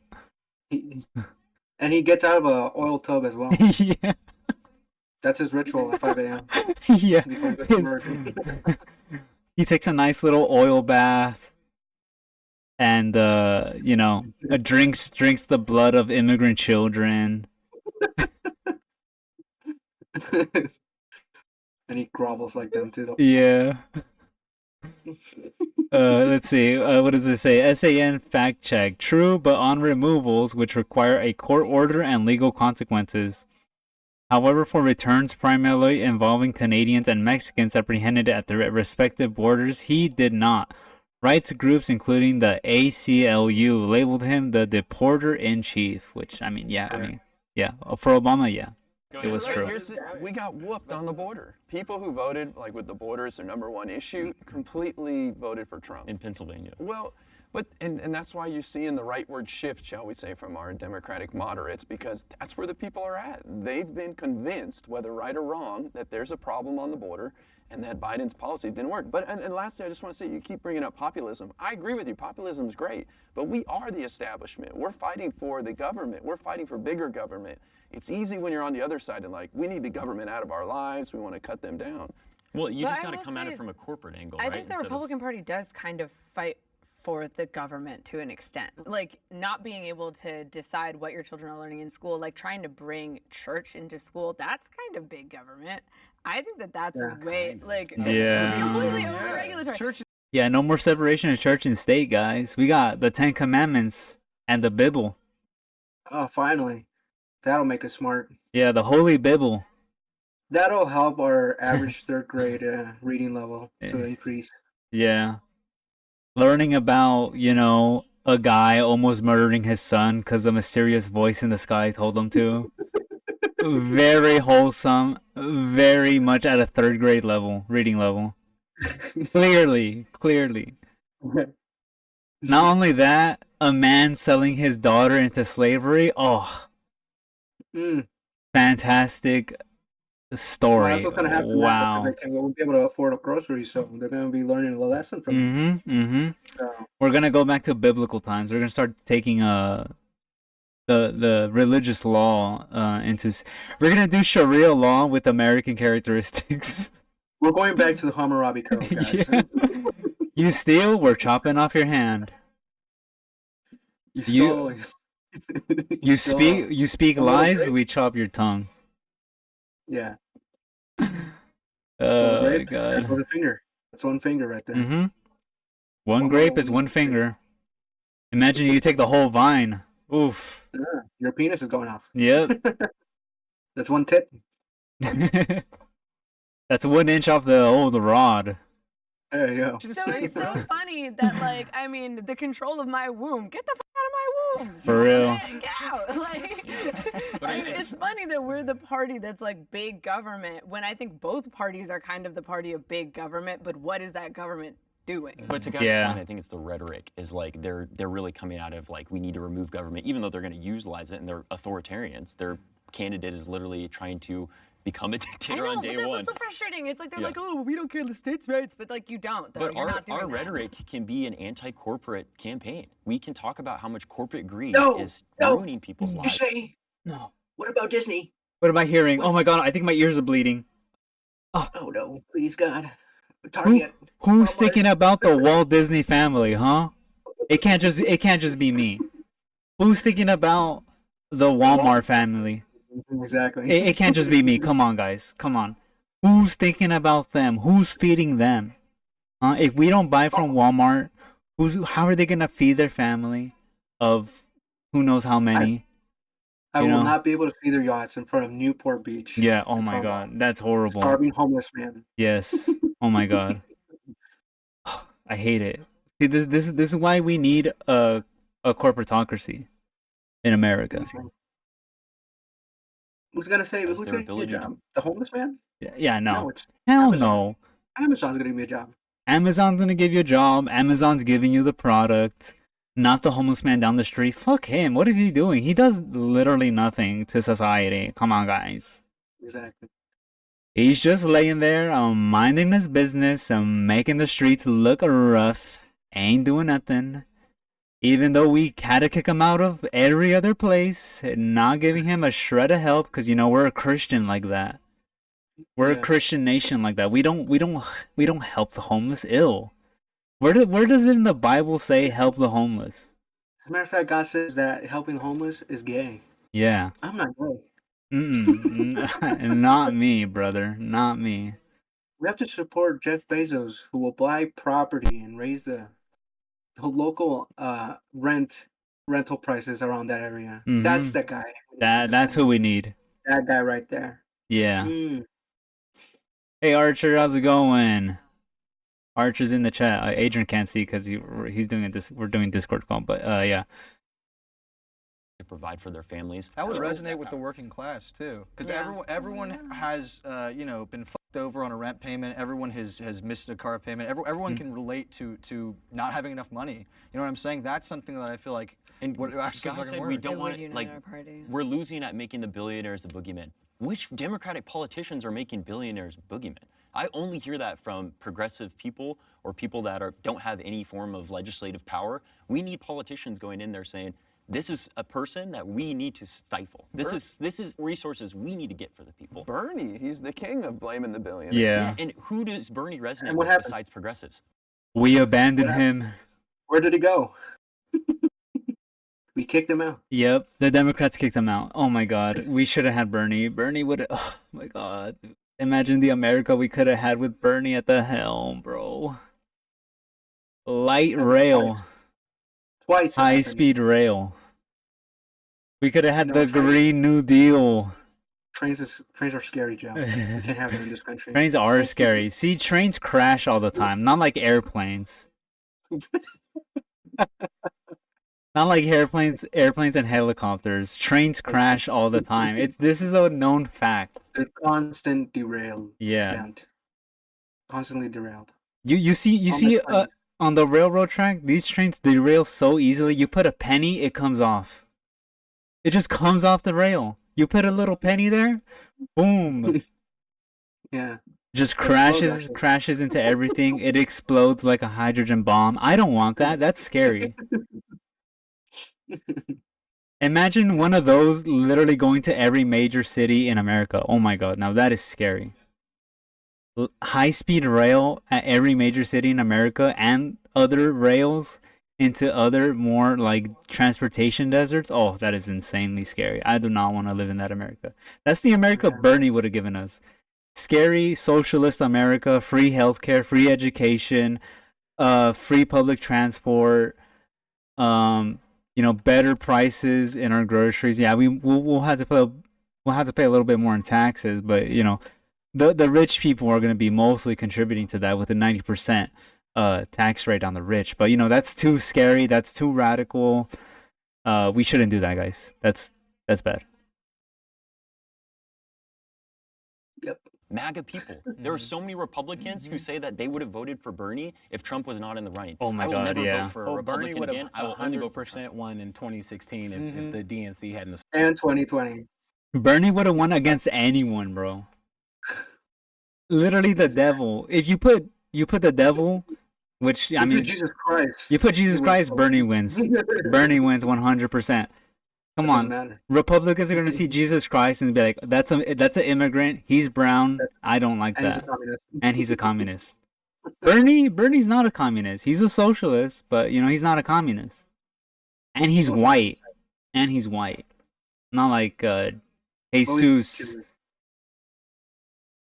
He's Jewish. Yeah, but he's white. He's white passing. Well, Joe, come on.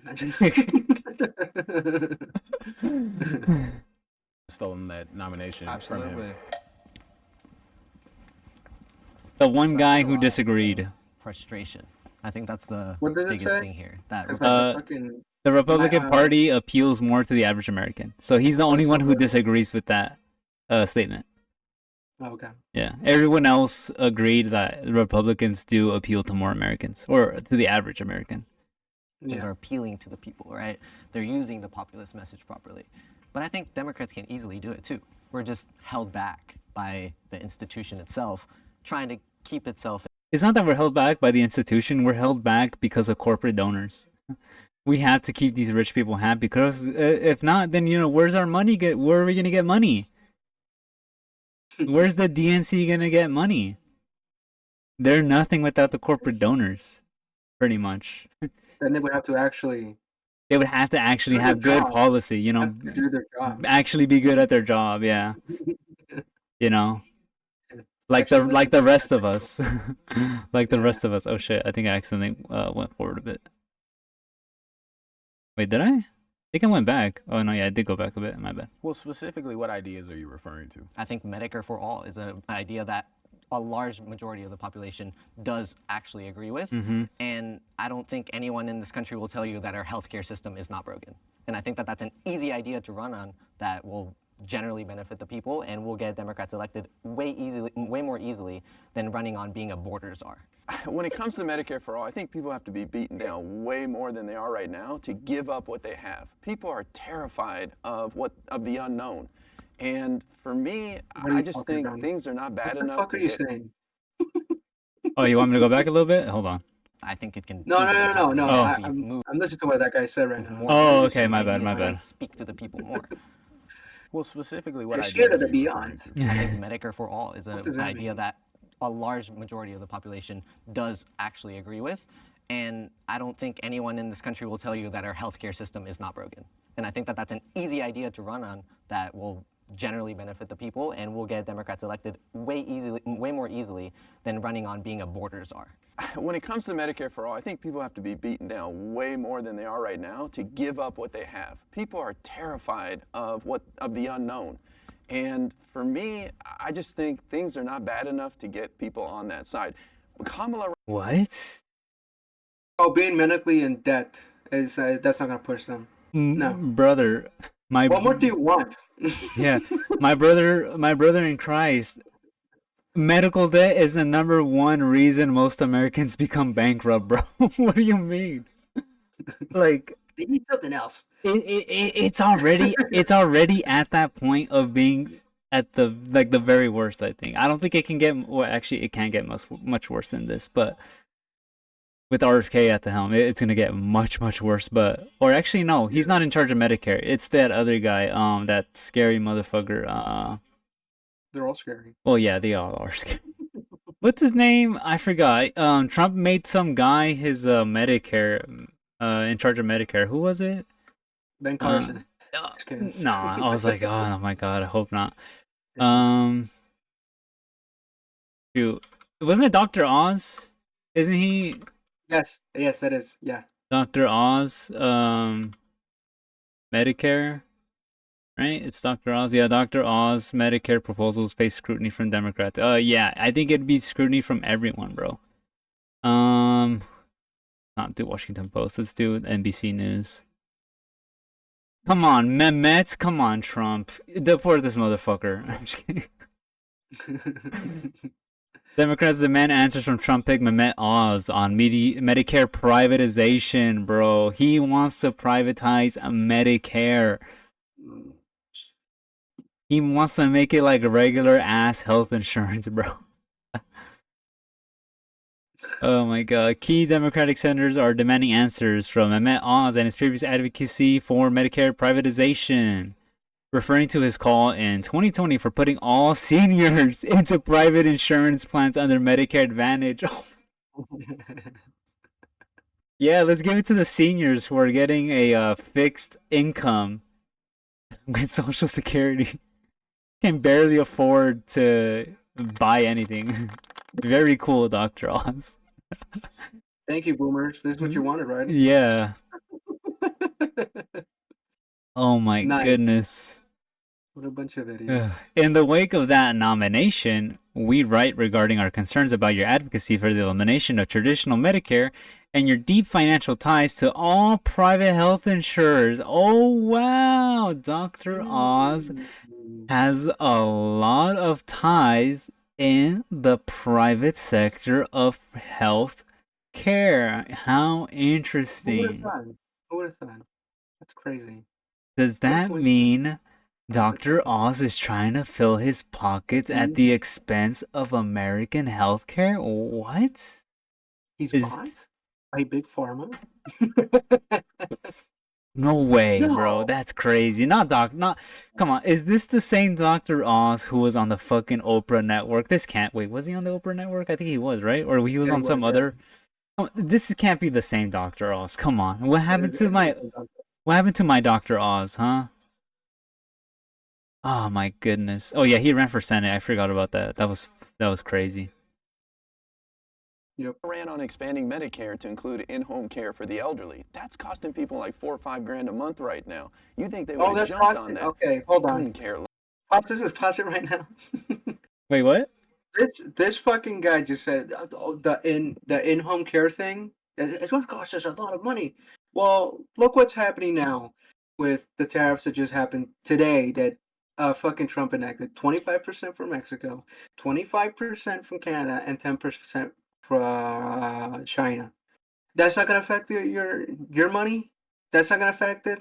No, it's the in-home care. That's going to hurt us, Mm-hmm. and it's for no good use either. You know? Okay. Yeah, All come right. on. Well, I mean, what do these people even do to the seniors? I mean, come on. They just let them go to sleep all day. Come on. It's not like they actually help seniors. We're just throwing 4 or 5 grand a month just for these guys to sit around and do nothing and, just chill with the boomers. Yeah. Just get them their groceries. Yeah, get them groceries, wipe Because they their can't move. ass. Because they're old people. Yeah. You know? Or should we just let them out in the cold and let them die? Yeah, just move all this. Just move all the seniors to Florida. That's the cheapest alternative. Just leave them out to die. Yeah. If we're so scared about it's gonna cost us $40,000, then let them out to die. Let them be homeless. What's stopping us from having old people become homeless? Yeah, it's cheaper. It's cheap. Yeah, it's way definitely cheaper. Who cares, right? It's too expensive for the average taxpayer. Mm-hmm. Well, then let them die. Yeah, I guess. Let your grandpa die. Let your grandma die. Bye, Nana. It was nice knowing you. I mean, they're sucking our Social Security and they're not working. I mean, Come what on. the fuck do I need you for? Yeah, they literally do nothing. You're not productive in the workforce? Come on, get the fuck out. Get up, Granny. There's a thing called Instacart. Grandma, I need my groceries, okay? Go get them. I mean, that's basically what this guy wants. Yeah. If you care that much about about your taxes, then let them out and die. Yeah. That's the cheapest alternative right now. Let that old bitch die. Take that old bag and die.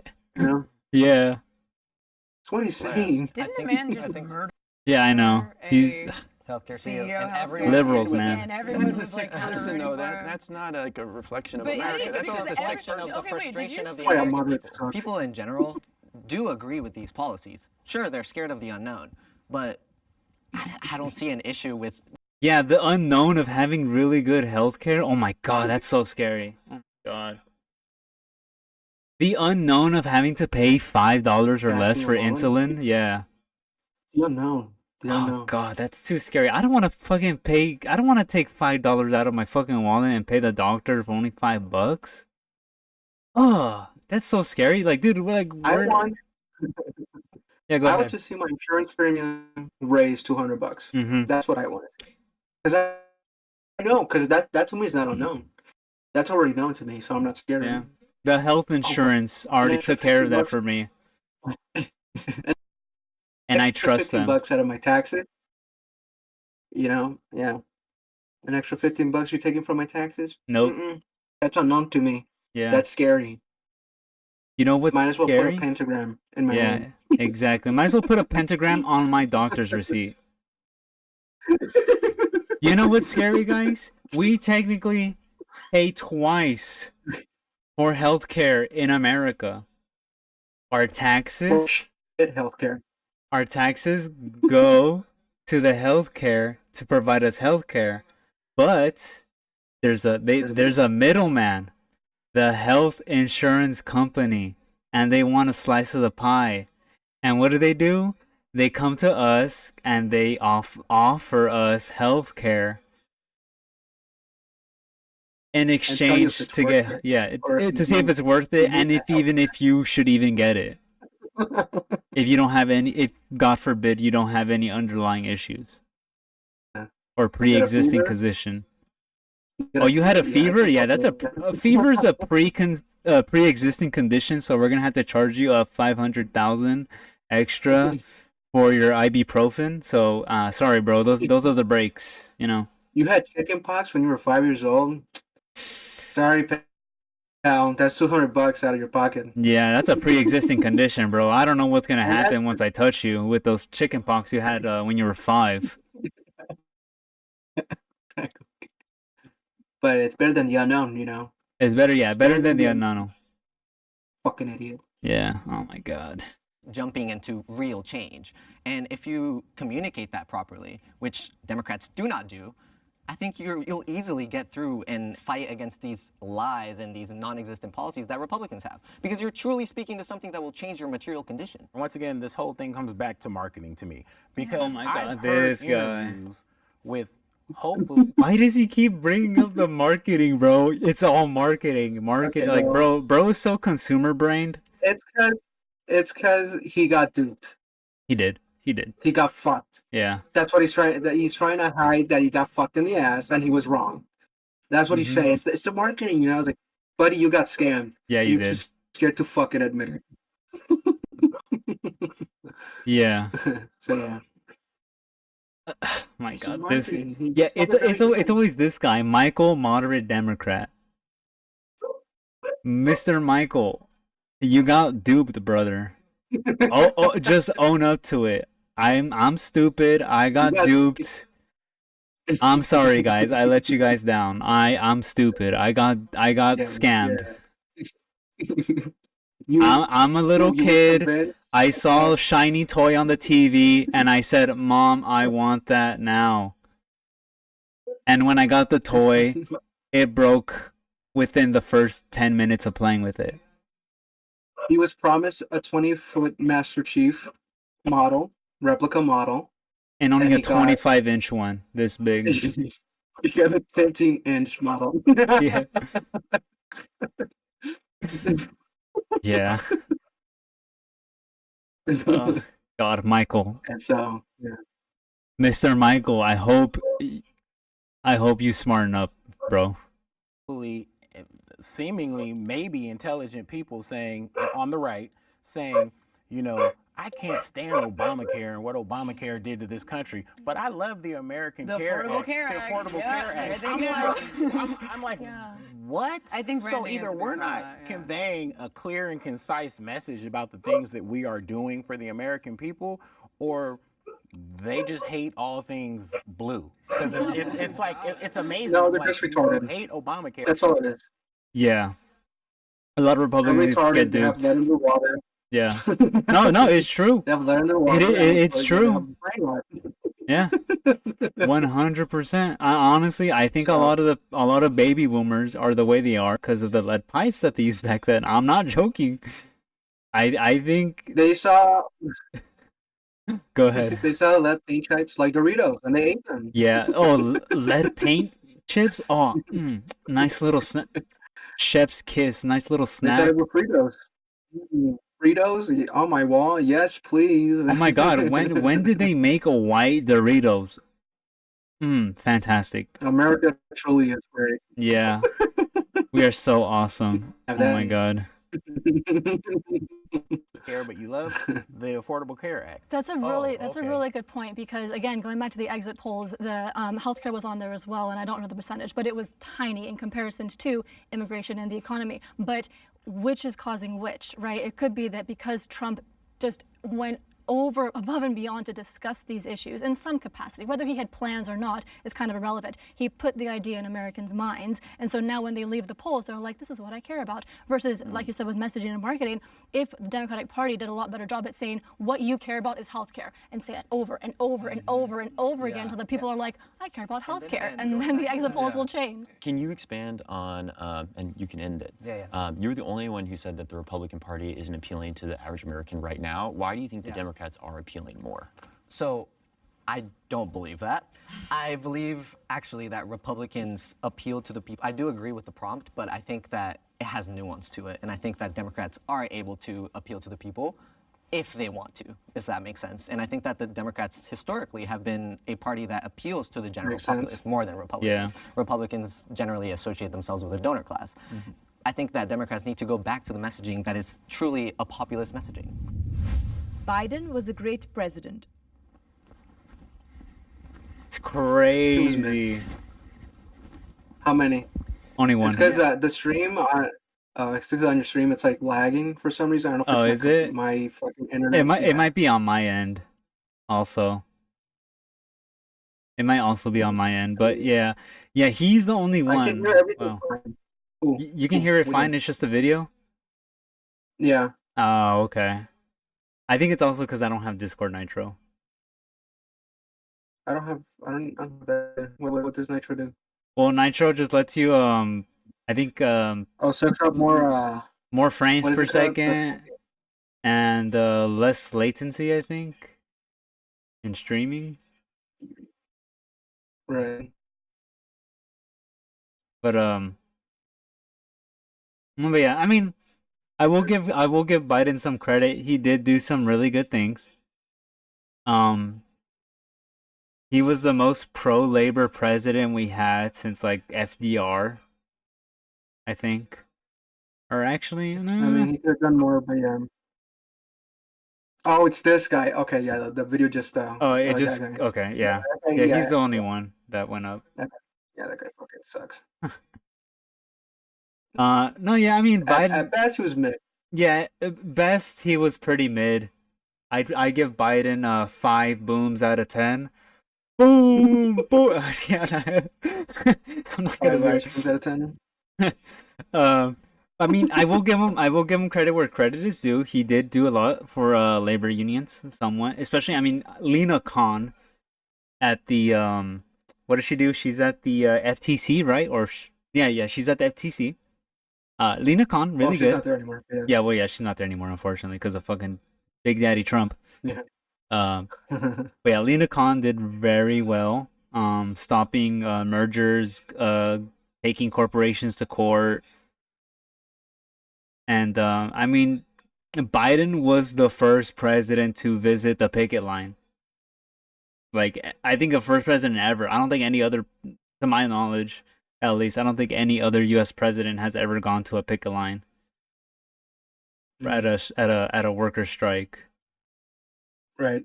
I will say, even though he did fix the rail workers strike, I didn't like how he approached it at first by putting down the strike with his executive authority.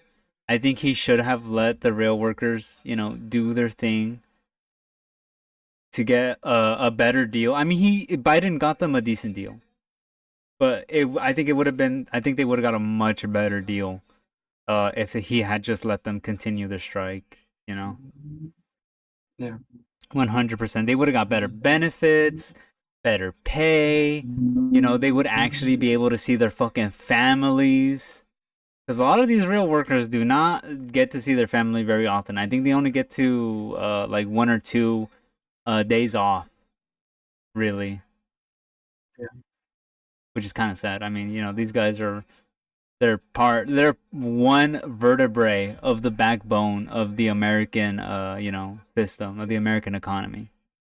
They are one vertebrae. We're all part of it, Every worker, top to bottom, part of the vertebrae that is the American backbone of the economy. Rail workers, truckers, just everyone who's a worker, just no one who works in an office, in finance, fuck all those guys. They literally contribute nothing to society. It's just a bunch of abstract shit that does not matter. Yes, I think when people look back at the history and what happened with Biden, they will appreciate him a lot more. This is a guy who got us through the pandemic when people were not so hopeful. He was able to corral Congress and get bipartisan legislation passed. I mean, infrastructure bill, $1 trillion worth of infrastructure to upgrade our bridges, our tunnels, something that we've been needing for decades.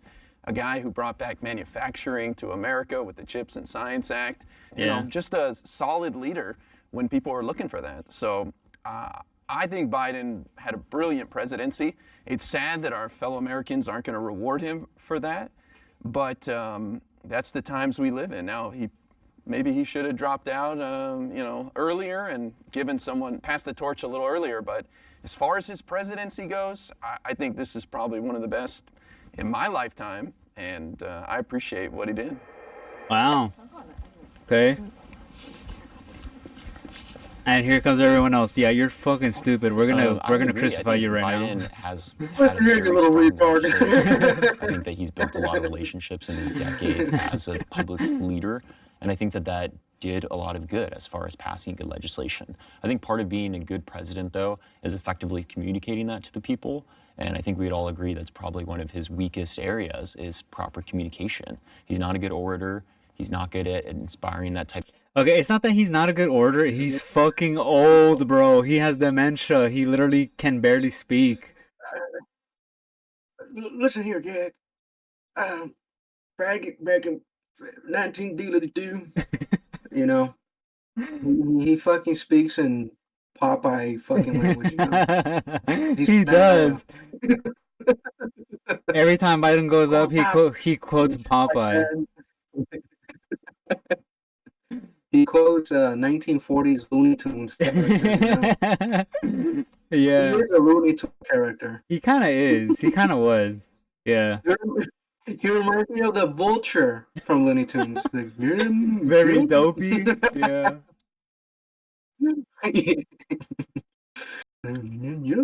No, 100%. 100%. Especially now that he's older. I mean, maybe back then when he had a little, jump in his step. He was probably a better speaker, better orator. But now, I mean, come on, bro. Motherfucker's almost 90. You kind of can't put that against him. He's almost 90, bro. Yeah. Bro literally saw the invention of sliced bread. I'm just kidding. No, I don't think he's that old, but he was there actually. he was the one slicing the bread. Exactly.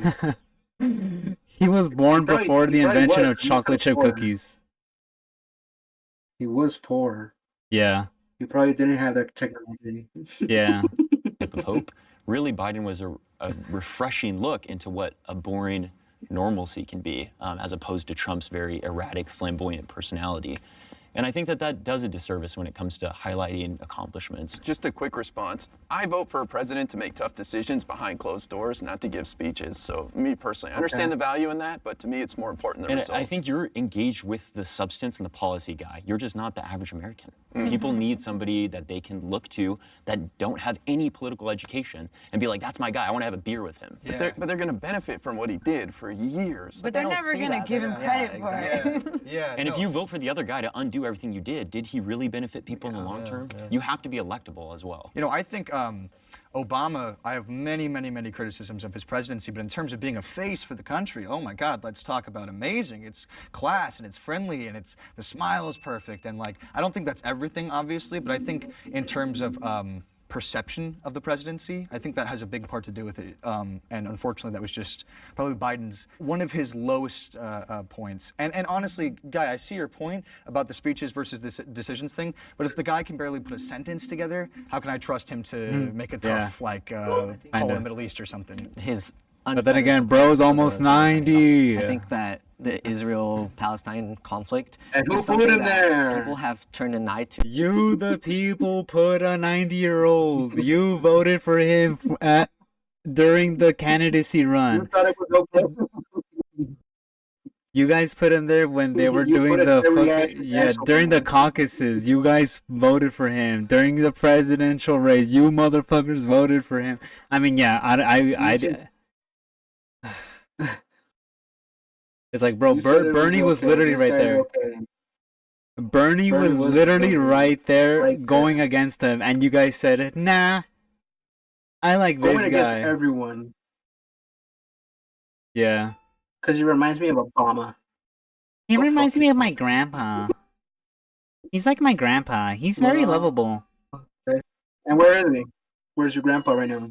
At his home. So, what the fuck, dog? Yeah, come on, guys. You're to blame. The voters are to blame. You voted an old man. I mean, yeah, Bernie's old, but Bernie actually has a sharp mind at his age. He has good policies that people like. Yeah, not just liberals and leftists, also people on the right. Yeah. Republicans also love Bernie. Trump even admitted during the 2016 presidential run, He would have easily lost against Bernie. He admitted this himself. And you motherfuckers chose Hillary. You guys chose Hillary and she lost. You guys chose Biden and he barely won. And then you guys chose Biden again. And Biden had to drop out. And then, you know, we're here where we're at now. Because you guys chose Biden instead of Bernie. Literally, between a rotten apple and a fresh apple, you guys chose the rotten apple. In a different way now, and Joe Biden stood on his ground about unfettered support for Israel and the Benjamin Netanyahu administration, which is a genocidal administration. Okay, so I have three very quick points why I would never, ever consider Joseph Biden a great president. In my opinion, Joe Biden is widely responsible for the mass incarceration of black men and women, but definitely mostly black men in America based on the 86 crime bill, the 94 crime bill. And then again, he promised to get that George Floyd Policing Act pushed through. Biden did nothing to get that done in his presidency. And I am so disappointed in him for that. I almost don't care about anything else that he did. And I know there were some good things, so I'm not going to sit here and say everything was bad. He definitely did some good things. But as a black man in America, there is no way in the world I could ever attribute greatness to the man. Reason why he went back on that was to appeal to moderates. People... Oh, you're killing me. No, Hey, he points it right at him too. Like, yeah, he said that because of you motherfuckers. And this guy's like, shit, yeah, he's right. Hey, what happened? What happened, bro? Idiot. What's up, bud? Speechless. Yeah. What's gonna happen? Look at him. He's. I'm serious. If you look at polling on police reform, specifically things like defunding police or putting more resources towards allocating social services, Michael. These are things that moderates did not like. They like living in the suburbs. They like having their policing. They're like, this is not very tasteful. NIMBY policies. And Biden said, you know what? Actually, you're right. This is going to pull bad. I'm going to lose elections if I do go on my promises and protecting people. It's his failure to be a progressive candidate is the reason why he didn't actually enact that type of policies. I just want to know, starting from left to right, who you Yeah. think would be the next best presidential candidate, and then we can have a discussion about that as like the closing part of the segment. I honestly really liked Tim Walz. Yeah. I liked him. I thought he was. It's respectable, but I think he needs a little bit more media training. I think we kind of saw he did kind of have some difficulties during some interviews and the debates. The debate, he could have done better. He humanized JD Vance, which I didn't know was possible. Yeah. But I mean, that's a solid pick. I'd probably vote for Tim Walz. I'm not 100% on the Tim Walz train, but I'd definitely give him a consideration. 100%. I would consider him. Yeah. Was a great candidate for uniting both progressive and moderate Democrats. I think we all really rallied around him. And it was one of the first times I saw people really like excited about a liberal politician in a while. I will say that. Yeah, she is right on that. AOC is actually a great candidate. I think she went. No. As much as I simp for her, bro, I can't. She sold out the progressives. She sold out the left. She became an establishment Democrat, basically. Off the squad. Yeah. She is no longer one of the homies. She is not part of the mob squad. She fucked him in the ass. Way to go. Yeah. That's why you can't trust Puerto Ricans. I'm just kidding. It's a joke. Yeah. I mean, I don't know. I don't know about AOC. I feel. I don't know. I feel like she just kind of chooses what's popular to go off on. Yeah. Really, I feel like she's not super convicted, or she doesn't believe some of the things that she says sometimes, I feel. At least that's how she comes across to me. Right. I think she would be a good vice president pick, but I think for so. actual president, I don't know. No. Fuck no. Yeah. Into her race. Maybe 4 years ago, yeah. Yeah, maybe 4 years ago, yeah, but now, nah, that brought yeah, people together in her community in a way that she can do for the nation as well. I think we need a new face that has not been thrown in the mud or attached to historical losses. Personally, I think someone like Greg Casar would be really good Greg for Casar, uniting really? people who understand these issues and want a progressive vision with a interesting pick. The Texas 35th congressional district. Oh, nice. Interesting pick. I don't really know that. I'm gonna be honest. I don't really know too much about him. Well, that's why I picked him. That's why. Yeah. That was the point. But I think I did see. I think Hassan did interview him at the DNC. But I don't think I saw the whole stream because I had to leave for a bit when I was watching the stream. But I mean, I don't know. I think I need to do a little bit more research on him. That's but very charismatic and a very good communicator. So, I'm a California boy, very, very hard. Oh, don't say Newsom, bro. Don't say Newsom. It's Newsom for me right now for a couple reasons. Got a proven track record. Okay, I'm not gonna lie. I was kind of glazing Newsom earlier when you disconnected. I will say this about Newsom: 100% more charismatic than Kamala Harris. 100%. Way more charismatic. His charisma alone. Yeah. Did you see when Trump landed? He gave him that handshake and wouldn't let go. And he grabbed his dick too. Like, these are mine. Yeah, these are mine. You know how you grab women by the pussy? You know, I'm gonna grab you right there, right by the balls. Grab him by the balls. And then he kissed Melania. Yeah. He kissed Melania like on the cheek, and she like went in for it. Yeah. No, I'm pretty sure she did. I mean, I'm not gonna lie.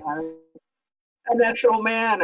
Yeah, an actual real man. An actual gentleman. And he's handsome. I'm not gonna lie. Gavin Newsom is kind of handsome. He is kind of good looking. I'm not gonna lie. Yeah. Not to be you know. You're gay, Joe. Okay, maybe I am a little bit, but no, for real. I mean, he compared to other people. I mean, come on. He's Californian. A lot of Californians, you know, especially people like him, tend to take care of themselves. But I liked him because of what's going on with the fires. No, yeah, he's doing a. I liked his response and how he was doing what he was doing. No, yeah, he's doing good. So to me, that's why he kind of like swayed me a little bit. What I hate though is how he vetoes. He vetoes a lot of stuff that people want to happen. Yeah, he likes to do that, dude. Yeah. He does like to veto a lot of stuff. That's very popular. Yeah. And it's like, dude, why? Like, he's a bitch. Yeah, probably. Greasy Gavin. Greasy Gavin Newsom. He kissed my wife. He cucked me. But I can't lie, you kind of liked it. No, but yeah, I think Gavin, on his charisma and good looks alone, could probably win a presidential race. Honestly, yeah. He's kind of like JFK. Like people saw JFK as handsome and all this other stuff. Like he's kind of like JFK. Yeah, charismatic. Yeah. Policy-wise, he's got some good. He's got some bad. Yeah, could do better, for sure. But he's decent. Oh, go ahead. I was just gonna say that when I was in Phoenix, like so many people like shit on California. Oh, of course, dude. I got a little patriotic on my home state. I was gonna be like, jealousy. You need to shut the fuck up, dog. It's 100% jealousy. It can't be one of these goddamn red states that can't live on their own. Yeah, they need California money. Taxes. Yeah, They really yeah. do. If you guys didn't know, a lot of red states actually take money from blue states because they can't collect taxes properly because And important. they have shit tax systems in red states, and they just don't have enough. They just can't get taxes, so they have to borrow California taxes and mostly blue state, but I think mostly California taxes. Let's be real. We subsidize red states. It's crazy. That's right. But I mean, I think honestly, I don't know if I would vote for Newsom. Um, but I think he would be a pretty decent presidential pick. I think he could win, no matter who he goes against on the Republican side, because they're all disgusting freaks. Yeah. And none of them really look quite as good as Newsom. I mean, maybe Hulk Hogan. I'm just kidding. True. No, but yeah, I think Newsom would win against almost every Republican. He's smart, handsome. He got Riz. He got drip. He's got it all. Yeah. At dismantling potential conservative candidates, and I also think Gavin Newsom has this sort of this old-fashioned sensibility, this old politician kind of thing, like, oh, we're gonna get this done. And as silly as that shit is, it appeals to especially older voters. You know what I mean? So again, this is 4 years out. This is just my best guess, but I'd pick Newsom right now. And he's got name recognition. That's another thing. Yeah. People know who he is. Like him or hate him, you know who he is. I'm probably going to give the most uninspiring answer. Oh, here we go. Honestly, I don't necessarily see anyone out there. He's going to say if Ted I Cruz. Have to be forced to throw out names, I would probably say something like Governor Wes Monroe. Who? I always like Rourke's approach to policies and humanity, and social issues and economic issues. Wait, hold on. If we're just making this guy, this moderate, is going for Beto O'Rourke. That's a little spicy for the moderates as well. Yeah. So, what the fuck is up with this guy? Like, is he even? I don't get it. Is he even a moderate? I don't think he knows what he is. I think he's in the wrong video. I think he just stumbled across the studio and is like, you know what? I'm gonna be here now. Michael, what are you doing? Why are you saying these things? Michael, please get out. My brother in Christ, go see a therapist, please. I mean, I know Beto. He's not like progressive, but he's pretty moderate. But he has some freaking progressive policies as well, specifically in immigration, which is what he's bitching about this whole fucking video. I know. Yeah. I didn't even know. Like, dude, pick a side. Just pick a side, Michael. Jesus. Yeah. Wish list. I probably would go Beto. Well, I think it's got to be an outsider. The American people don't understand this system of government. They don't know what the filibuster is. They don't know what gerrymandering is. They don't know why the system's broken. They just know it's broken. So they want someone to come in from the outside to shake it up. He's too online. He is too online. No, yeah, like you were saying, nobody cares about the gerrymandering. They don't care. They don't know what that is. They don't care about the filibuster. No one cares. The average American doesn't care. They don't even know what that is. Honestly, when you say filibuster, they're gonna think, "Oh, is that the new item on the fucking IHOP menu?" Is that a new Ghostbuster movie? Yeah. Yeah. So is that Charlie XCS's new album? What is that? Filibuster? Is that a Billie Eilish song? Yeah.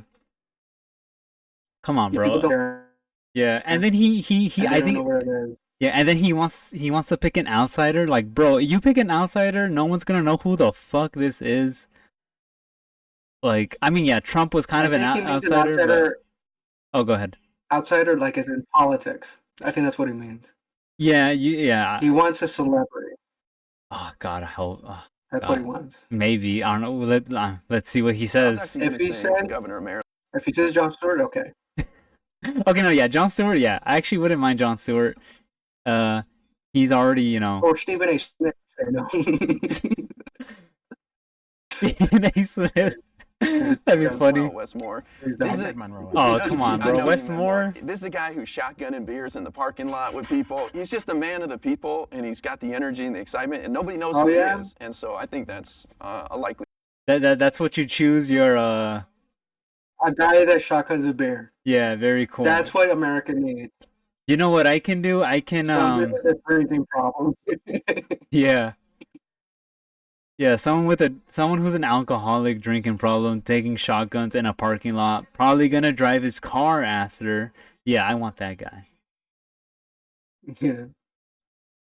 Candidate. I kind of love that. I was gonna say, I you're making me want to vote for this dude. I don't know anything about him. Hey, he's a good dude. Bruh. Ignorant voters. Yeah, I'm gonna vote for him. He sounds cool. There's people in medical debt. And the thing that's gonna save this country is some guy that knows how to shotgun a beer. Buddy. Oh my god. There's oligarchs running the system. And you think our best choice for this country is some fucking rando that can shotgun a beer. Yeah. Really? Really? Oh my god. I mean, if this guy has good policies, then I'll let it slide. Yeah. But I did not hear a single policy. All I heard is like, I like how he shotgun a beer. Yep. And then even a gun. How about that? Even Michael didn't bring up any policies of his when he mentioned him. And this guy's mentioning him, didn't bring up a single policy. Oh, he can shotgun a beer. Cool. And now these two are like, and then these guys are like, oh yeah, that's cool. He sounds cool. I'm gonna vote for him too, maybe. Well, that sold me. I mean, I'm going with this guy too. We're so because cooked. honestly, like, I'm so politically lost. There's a tariff war going on right now. Yeah. With our allies. Our neighbors. Geopolitically, our neighbors and these motherfuckers think that guy that can shotgun a beer can solve all these problems. You know what? I'm gonna run for president and I'm gonna shotgun a beer at every fucking stop I make. I'm not gonna say anything. I'm gonna hand out beers to everyone who attends. We're gonna shotgun a beer, and that's gonna be the end. That's it. When it's debate time, when I go against the other candidates, my response is gonna be and shotgun a beer. I'm not even gonna say no policies. I'm just gonna shotgun beer all the damn way. And by their logic, I'm gonna win. That's right. Thank you, Joe. Like somebody was scared of speaking the truth. Oh my god, dude, we are so cooked as a country. That's why I don't listen to moderates when they bring up shit like this. Yeah. These people, they don't want to go to the unknown. People don't want to the unknown. People do want to vote for a guy who shot beer. Yeah. Really, asshole? Really? Oh, affordable healthcare? No, that's too scary. But you know who's pretty good? A guy that can shotgun a Bud Light. Mm-hmm. Not even a Bud Light, a Pabst. Yeah. The most shitty watered down beer ever. Plugged in enough to know the details of all of these people, and I have very little trust for politicians, honestly. So if you guys think this guy's great, I'm happy to. I mean, everyone. Oh my god, bro. She yeah, everyone is saying it, so I'm gonna say it too. Even though I know nothing about him. You're a follower. You're a sheep. What the fuck are you saying? Contribute something, ladies. Oh my god, literally. This is literally that one video of Billy on the streets, name a woman, and she literally cannot name anyone else but one person.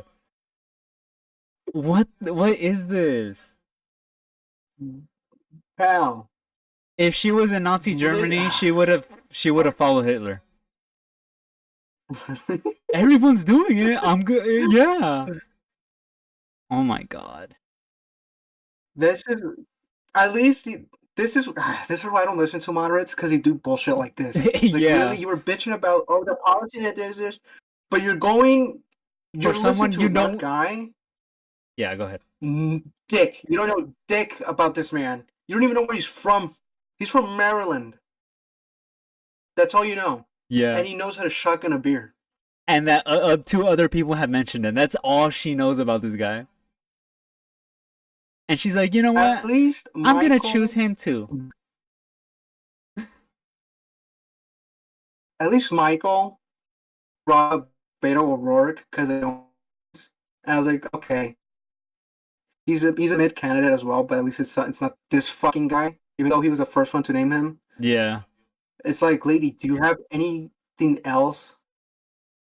Or the other guy? Yeah, that's it. That's literally that will convince you he can shotgun a beer. Really? Yeah. Wow. Couldn't she? Can't she? Literally can't name anyone else. She can't name her own local congressperson or governor. Like, Ro Khanna. How are you now? How do you solve the Israel-Palestine conflict? I'm a shotgun a beer. I'm a shotgun a beer for Palestine. Wow, that's crazy. Very cool of you, Mr. President. This is why fuck moderates. Yeah, literally. They're the ones that bitch the most. Yeah. And they're the ones with no solution. 100%. I think honestly, they just have no fucking creativity, no imagination. They just follow whatever the fuck the person in front of them is doing. They're literally a sheep. You just don't care. Yeah. They really do not give a shit. If it's too spicy of politics, I don't want to do it because I'm scared of the unknown. Of the unknown. I'm scared of what's gonna happen. I'm scared of the consequences that I don't know what's gonna happen. Like, lady, have you? This fucking guy looks like a fucking reptilian. Look at him. He looks like a lizard. His jawline is way too perfect. It's too. I will say he is very smooth. It looks like he looks like he polishes. Yeah, the ones they use for bowling too. Oh my god, yeah, he has a very smooth face. Yeah, F this lady, dude. Oh my god. Agree. Damn guy, you already got him a vote. Fuck this You should help him run. I was gonna say, whoa, I started. Yeah, shut up, Michael. No one cares about you, bro. You started this. Yeah. Thanks, Michael. Also Beto. Okay. I just feel like Beto O'Rourke again. The South, I appeal to like the good old red. He's mad, but just like he's not that fucking asshole. I feel like that's something we've been lacking recently with politics because I'm not sure if you've seen our recent politicians, but a lot of them are old. So we need younger candidates back. I'm not sure if I'm quite with the AOC train yet, unfortunately. I think she might be too young. Unelectable. Oh my fucking god, what the fuck do you want then? I know. You chose a motherfucking governor of Maryland. Who shotguns beer? Yeah, who shotguns a beer. Oh my god. She's too young, dog. What you bitch because they're too old, and now you're bitching because they're too young. Yeah. What the fuck do you want? What do you want? Yeah. Come on, they said the same thing about JFK, and that motherfucker won. Yeah. Like, come on, lady. Shut up. Oh my god. Moderates. Well, just go away, please. I'm not going to go on tangent, sorry. But yeah, I would say Beto for now.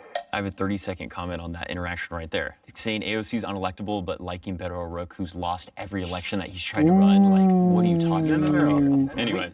Get fucking wrecked. Yes. Fucking moderates. Damn. I know, look at Michael, bro. Michael's so... He's about to call the manager over. It was just a wish list. Why can't AOC be a wish list? I know. I feel she has so much negative press because of her far left thoughts and philosophies, and I like AOC. Which ones? Yeah, he literally can't name one. Just like, where's your far left? The one that I can name was the Green New Deal. That's too radical for you, bro. Got watered down. Yeah. And even then, it got shut down. Yeah, unfortunately. And literally having electric stoves was scary to people. Having electric stoves is what killed the whole thing. Oh my god. I have to plug it in. You're telling me I have to plug this into the wall socket and it just magically works? What is this witchcraft, this sorcery, this black magic you've welcomed into my home? Caveman. Yeah. Actual Neanderthal. Yeah, literal Neanderthal, literal caveman from the 1500 BC era. Coming out right out of the cave. Yeah, right out of the caves. Discovered- Just barely evolved from an ape. One generation from ape. They're going. They look at an electric stove and they go ooga booga. Yeah, and then smashes It's, it. it's not normal. Yeah. Exactly. Oh my god. Personal thing. But if someone gave me $1 million and said you have to bet on whether or not she can get elected, I would 100% say there's no chance in a national election. Sorry, going back to Gavin Newsom's also Beto unelectable. I don't think He said Gavin Newsom's can't- unelectable. he Oh my couldn't- god. Shut up, bro. Why? You're Gavin rooting for Newsom. Beto O'Rourke, who not only lost the presidential, Mhm. but the state. Yeah. He lost both. That guy's. That's why he's called Beta O'Rourke. 'Cause Yeah. He's a fucking loser. Yep. Who couldn't even win his district. Yeah. Dog. He's unelectable. Why is he unelectable? Dog? Yeah, come Is it on, 'cause- I think it's Michael. because he's bald. I think that's why he's bald. He's bald and he's envious of Greasy Gavin's hair. That's all it is. Maybe. But come on, you can't say Gavin Newsom is unelectable, bro. He literally won, and he's handsome. He has way more riz. And he won. He won twice Mhm. and a recall vote. Yeah, exactly. I was there when they were doing the recall. He won. Yeah. He beat fucking what the fuck? I forgot Whatever who his ran. fucking name Yeah. is. It doesn't matter. Exactly, because he's irrelevant. Yeah, exactly. What about Beto? What did he win? He couldn't win dick. He got promoted to voter. That's what happened. He went from congressperson to voter. Exactly. Come on, bro. Gavin God Newsom damn it, unelected. Come on, compared to O'Rourke. Hasn't won anything. Yeah, that's like comparing a major league player to someone in the fucking minors. That's like Shea Ohtani, and I don't know baseball. I'm sorry. And some kid right here at Valencia High Yeah, School. it's some random kid at a local high school. Like, come on, bro. Yeah. Oh, God. It's a shot, and I wouldn't mind it. So is yeah. everyone we said unelectable except for freaking Tim Walz? He's actually probably unelectable because the right is so good at coming up with these little disgusting nicknames like Tampon Tim. That's nothing, bro. That's it. That is literally the weakest. That's it. That's the weakest fucking That's your insult. That's the guy's argument. That's the guy's argument because they have really good nicknames. Wow. Very cool, Michael. Tim Walz can give you like really good. Tim Walz could give you like really good policies that would help the average American. Yeah, genuinely Trump improve called him Tampon lives. 10. Yeah. The fact that you got called Tampon 10, it would have lost my vote. Yeah. At this point, I'm glad that you're eating shit right now. I do not have any sympathy for you. Yeah. Oh, God. I'm sorry. Michael. But that's it. That's the argument. Moderates suck. Well, Yeah. This is the reason narrative of why we should not listen to these fucking people. Yeah. They don't know what they want, and they were easily seduced by some Scammer. who motherfucker in Maryland because he shotguns a beer. Mm-hmm. They don't know his policies. They just know he shotguns a beer, and that's like I like that. Yeah, wow. Maybe if Gavin Newsom did heroin, maybe they would change their minds. Yeah, maybe if Gavin Newsom became like The Grudge 90s. like Hunter Biden, then everyone will be like, oh, he does coke and meth and he fucks prostitutes, dude. That's fucking killer. That's my guy. That's God. What is this place coming to? It's not about his service to the country. It's not about feeding the kids, which he does. There was also a lot of hate towards Trump, and he still managed to win freaking twice. Mhm. Like, the fact of the matter is we are very by two-party country. So whoever you put up on one side party, the other party's gonna freaking hate. Yeah. But that doesn't mean that they're just unelectable because they hate them. It's like, of course, they're supposed to. Just as a group, if you all had to pick one presidential candidate, who would you pick? I'll give you three options. Grant Casar, John Ossoff, or Raphael Warnock. Okay. Those three? Okay. Why those three specifically? I want. What are your thoughts? John Ossoff and Raphael Warnock. I think the reason why he picked them was because they were from different red states, and they turned it blue. I think that's what it was. But they're moderate Democrats. They're not really Aggressive. just the status quo. Yeah. Yeah. And They're okay. They're fine. Like I'm You just. know, but like, I feel like too many people are just already too comfortable with how life is already that they don't really want real actual change. Everyone just wants things to stay the same and not have the government really affect us too much in a direct way. People just want the same gas prices, the same prices for fucking treats, to life to stay the same, to not have any genuine like improvement. Like like dude, we can have so much more if we just you know open ourselves up to more not extreme, how do I say this, to if we open ourselves to more I'm biased here because I'm a leftist, I'm a commie, but if we just open ourselves more to like leftist policies, like we would see so much improvement in our lives, bro. Like we're already seeing the destruction of systems that we have in place with Trump and the far right. We're seeing the drastic effects of fascism and the extreme right right before our eyes, and the moderates just want the same as they had in their entire lives. They want no change, no real genuine change, honestly. I think that's what it is. I don't think they want anything to change in a real, meaningful, genuine way. They just want things to stay the same, but cheaper. That's pretty much I like it. Warnock.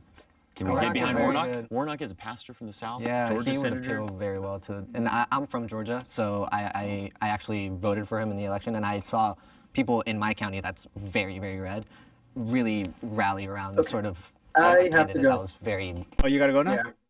Oh, you gotta I gotta get. go now. Oh, okay.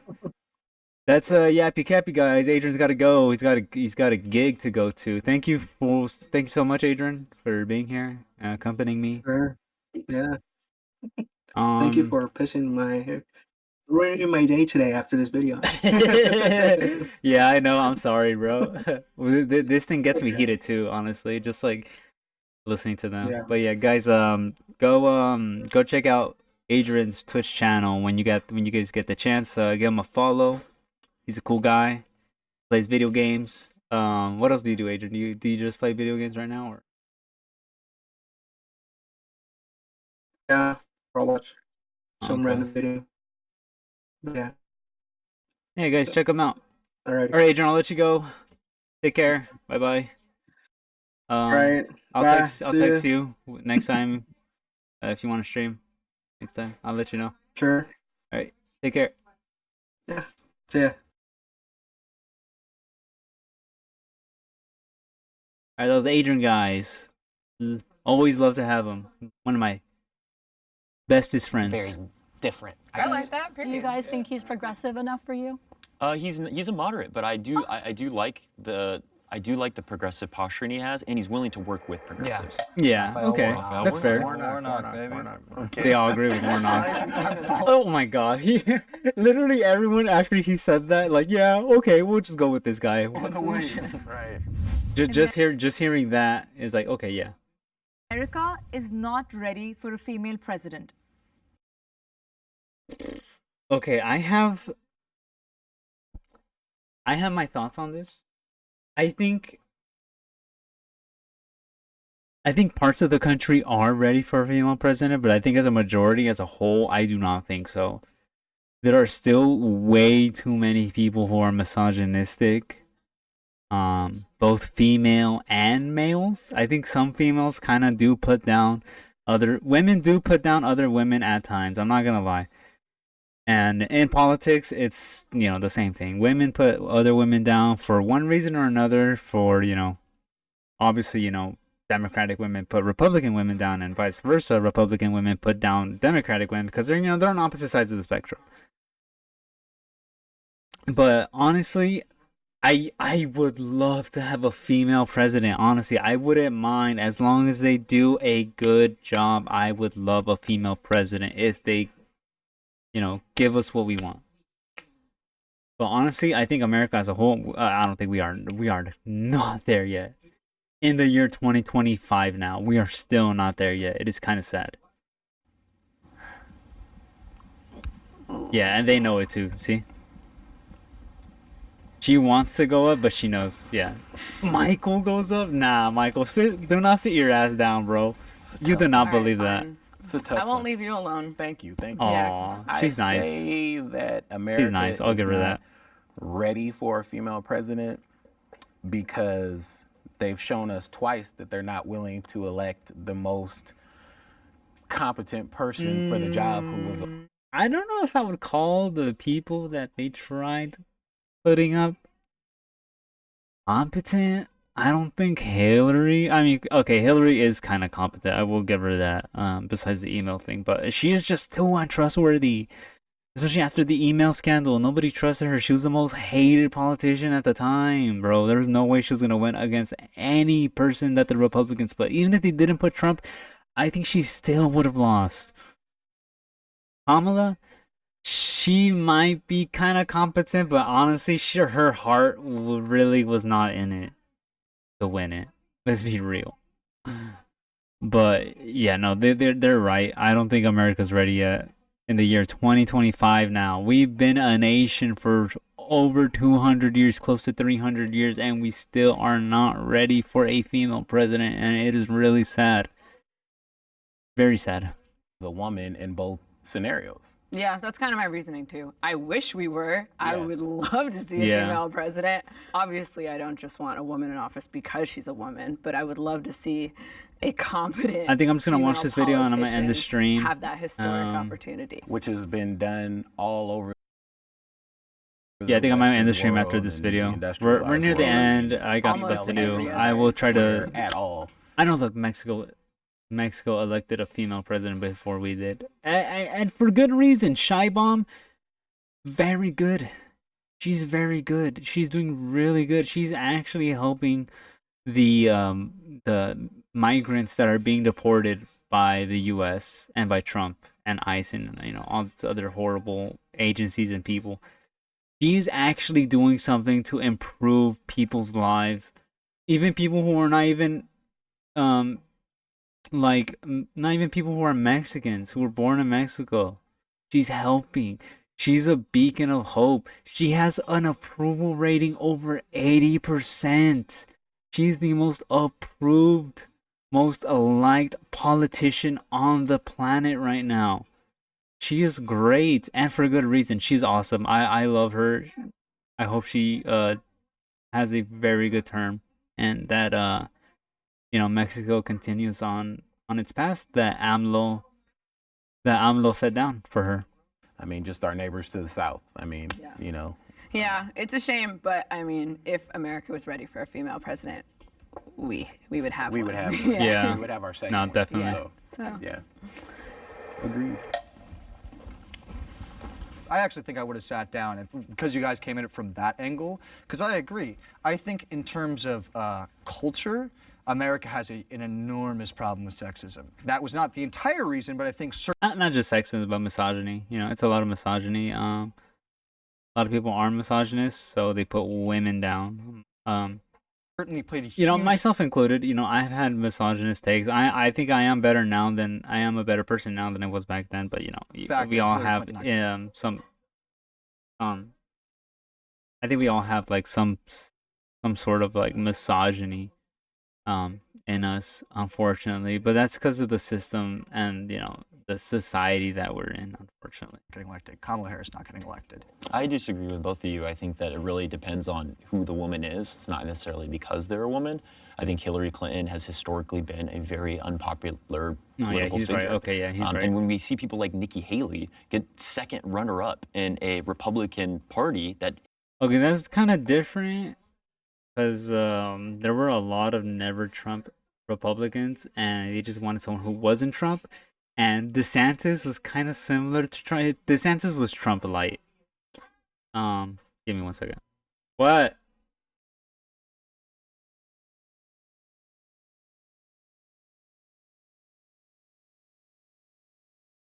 But yeah, let's just keep watching the video. Is historically anti-women, who's anti-women's choice, uses a lot of sexist rhetoric. It's very indicative that people are changing that tide. Yeah, I think it's indicative of the policies that need to change within the party itself. It doesn't matter who's putting it forth as much. Sure, they have to be popular, they have to be likable. And Americans are more accepting of, I think, the general idea of having someone different than them, as long as they're speaking something that they believe in. Can I ask, you don't think there's, and I'm really not trying to gotcha or anything, I'm just like actually asking. So you don't think there's a large sect of people that when they saw Kamala running or saw Hillary running, that was like, oh, that's a woman, I'm not voting for her? No, I think they saw what she stood for as a woman, and then they played into, oh, she's also a woman. No, I think there were some people who were like, yeah, she's a woman, I'm not voting for her. I think there are a couple people out there who did think that. Woman. Because let me tell you, Biden ran a similar campaign, and he could be elected. Touching on misogyny, we're doing an incredible disservice to women by saying that it's not your turn, you're not ready because the American people aren't ready for you. Because not only are there qualified women, which I'm sure that y'all would agree with, but those sentiments is what plays into those actions. But that's not what I'm saying, Mason. I'm not saying women are not ready to be president. I'm saying it's time to acknowledge well, the American people are sexist. It's time to acknowledge the sexism of this country. Yeah, this country has an incredible culture of misogyny that's increased right now. The amount of misogyny that women have to overcome. That's due to capitalism. But let's also look at it more granularly, right? If America was truly a democracy and not a constitutional republic, A constitutional republic is a democracy. It's just a different form of democracy, bro. Come on. Oh my.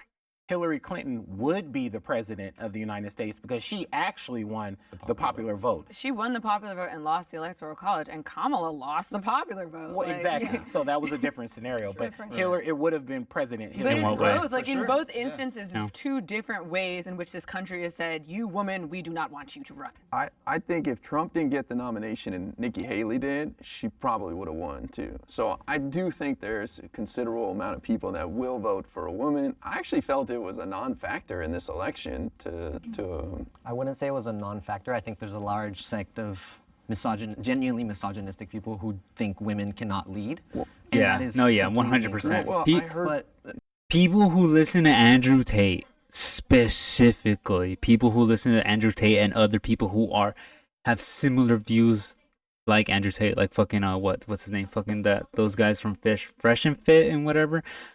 There are genuinely misogynistic, super misogynistic people like that, bro. I'm not joking. But I think that if you run on the proper things that speak to those people, they will not care who you are, really. Yeah, like come on, let's be real here, right? We're on Jubilee, middle ground. Let's be real here. Kamala Harris is a black woman.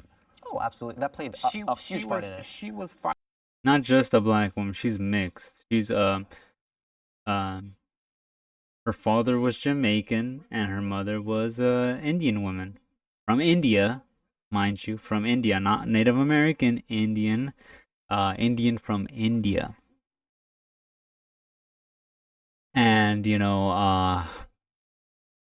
Americans are racist, misogynistic, and a bunch of other things. So there's that. I mean, Hillary.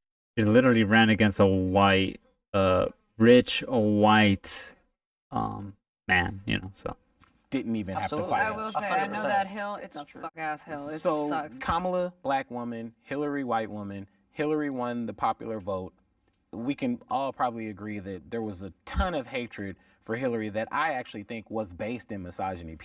Things that she said and did would be acceptable from a white man. They still want you, kind of buttoned up, and Nikki Haley is that kind of buttoned up woman that people probably could swallow. I personally could have voted for Nikki Haley if Joe Biden happened to actually.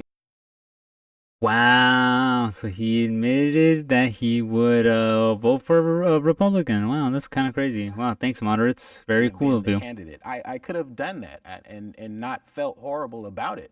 But to not acknowledge that Kamala being a black woman, and in my opinion, sadly, the lowest human class on the totem pole of humanity here in America, as far as equality, value, acknowledgement, we're doing ourselves a disservice to not acknowledge that. So I guess the problem needs to be changed a little bit then, because it's not, is America ready for a female president, but for a black female president, I guess. Well, we weren't ready for Hillary either. Yeah. Well, but again, she won the popular vote, so I almost feel like I'm kind of changing. I just Come on, bro. Come on. Question for you on this then. What do you think is the best solution towards recognizing this sentiment? How do we move forward? That's tough. I mean, that's a tough one to answer, I should say. And that's what I find a lot. Just say you don't know, bro. Say I don't have the answer. I think that Not that it's tough to answer. Just say I don't have the answer. I'm comes not. from this kind of tribalistic fear that when others gain rights, the ruling or the group that has their rights will lose them. You will not replace us. Exactly. This kind of sub-zero theory that like we're gonna take over their jobs and whatever. We're not coming for your stuff. Racist one people. Of the wealthiest Racist countries in the people. world. Like Racist, there sexist, is enough opportunity for misogynistic. everyone. And I think it's kind of creating that xenophobic that we are all on the same team. Like, you cannot be a man without women. You cannot be white without having other people live in this. It's a diverse country. That's just the T. Like, we're all here together and we're all under one roof. Exactly. So, like, stop trying to fight against us. I think representation matters too. We're starting to see women in leading positions now. A lot of people found out a woman can be a fire chief here in Los Angeles. Probably had no idea that women were leading huge fire departments, but also in New York, they had, I think, their first black woman as well, police chief. So representation starts to get people more comfortable. And I hate getting into the comments because it's such a cesspool. But some topics I get interested to read the comments when you're looking at, articles and so forth online. You should read how much hate LA gets for having that female fire chief, because all you see is DEI. For real, it's fucking annoying. Online voices are loud, and she is fully qualified for that position. If you Yeah, that lady's super qualified. Like, it's crazy. She's overqualified, bro. It's insane. look at her credentials, she is fully qualified for that. But I sat in the yesterday just reading comment after comment. Everybody, well, this is what happens when you get a DEI hire. And now they're using DEI to undermine our competence and weaponizing this word, and now using it to perpetuate discriminating against us in these positions. Well, I think that there's some firsts happening here, and I think you're going to get a lot of yuck in the process. And so I think, you know, the next person who comes down and is in a leadership position may not suffer as much from those, you know, those sort of attacks. And I hate to cause division, but there are a lot of moderate consultants who said Barack Obama was not ready. It wasn't his time. We need to run somebody else like a Joe Biden in 2008. And he won with historic margins on that optimism and hope. There will be some benefit to Trump's presidency. Oh, hell no. Oh. Wow. Wow. Everyone goes. This is by far the most reluctant I've moved over here. Well, awfully reluctant. I'll just say we can't stall for 4 years. Like, we got to try to do something. We can't be like, well, when we get back in power, we'll do something. He did things like the First Step Act that were good, and so we should push for that. Project Warp Speed. Yeah. And so I think it's okay that our representatives, our senators, are meeting with him, trying to find some common ground, because there is common ground. Maybe the old Trump, the 2016 Trump, but the 2025 Trump, the fascist, neo-fascist Trump, Yeah, I don't think so, bro. If you don't kiss the ring, if you ain't loyal, he ain't giving you a piece of time, bro. You know, we For can't real. just write off half the nation and say, well, we Trump is so fucking petty, bro. He's so petty. It's crazy. disagree with you completely. We agree on a lot of stuff. We also don't want to advocate on the fall of the country. You know, like obviously, a commander-in-chief we don't want is still the commander-in-chief, and that's something that if he succeeds, you know, we all succeed. So we want to make sure that we're doing that. Now, a lot of his policies seem to make sense? No. And that's where my accelerationist comes out a little bit, is maybe this will radicalize the people into seeing that right-wing politics doesn't work. So we'll see what happens. I was literally One going to can say hope. the exact same thing. I will say, one can hope. Combine it with but God's I don't know. too, is that I think, if anything, my hope is that this will mobilize people, get people moving, get people excited, or, you know, excited in like a let's get to work kind of way. Yeah, I think it has certainly the potential to be the start of something very good and big and powerful. Also, now we can never run again. So we're done. This is it. Well, if they don't amend the Constitution, then he won't run again unless he does some crazy ass power grab and becomes president for life or dictator or whatever. Monarch, even the scariest one, I think, monarch, because that's absolute power. Well, I mean, so is dictatorship, but I mean, dictatorship, you can still have, you know, a bureaucracy, somewhat, I guess. But no, yeah, you have to hope. You really have to hope, and not just hope, but you have to actively be talking to people, communicating with people, radicalizing people. Like, if, because some people they'll see everything and then just shut down. Like, oh, there's no hope. We're just stuck here. This is it. We just have to cope and deal with it. But yeah, no, you have to actively be pushing against him.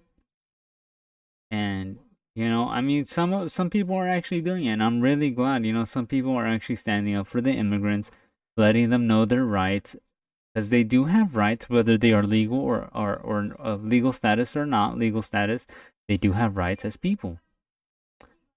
And you know, we see protests. There's literally, I think on Monday, there's gonna be a thing happening within the Latino community and those who will support the Latino and migrant communities. Right? The migrant community is a lot of Latino, at least on the West Coast. It's a lot of Latinos, but I mean, there's other migrants here too. I mean, not just Latinos. There's some, you know, from Asia, Oceania, possibly probably also some from Africa and Europe. But you know, yeah, it's just, yeah, it's last four. Tough. Well, I personally hope that the war ends in Gaza. You know, just the over. It's not a war. Let's be real. It is not a war. That is unequivocally a genocide. A cleansing. Trump even said cleansing. You had to completely clean out Gaza.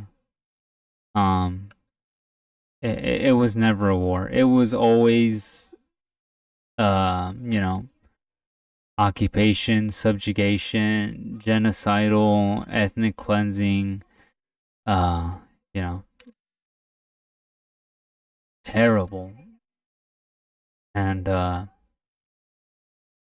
hope the ceasefire does happen, and I hope that Palestine will be free one day, because if Palestine ain't free, if Africa ain't free, if you know, all these other countries that are occupied, subjugated, war torn, if all these other countries ain't free, then, you know, we ain't free.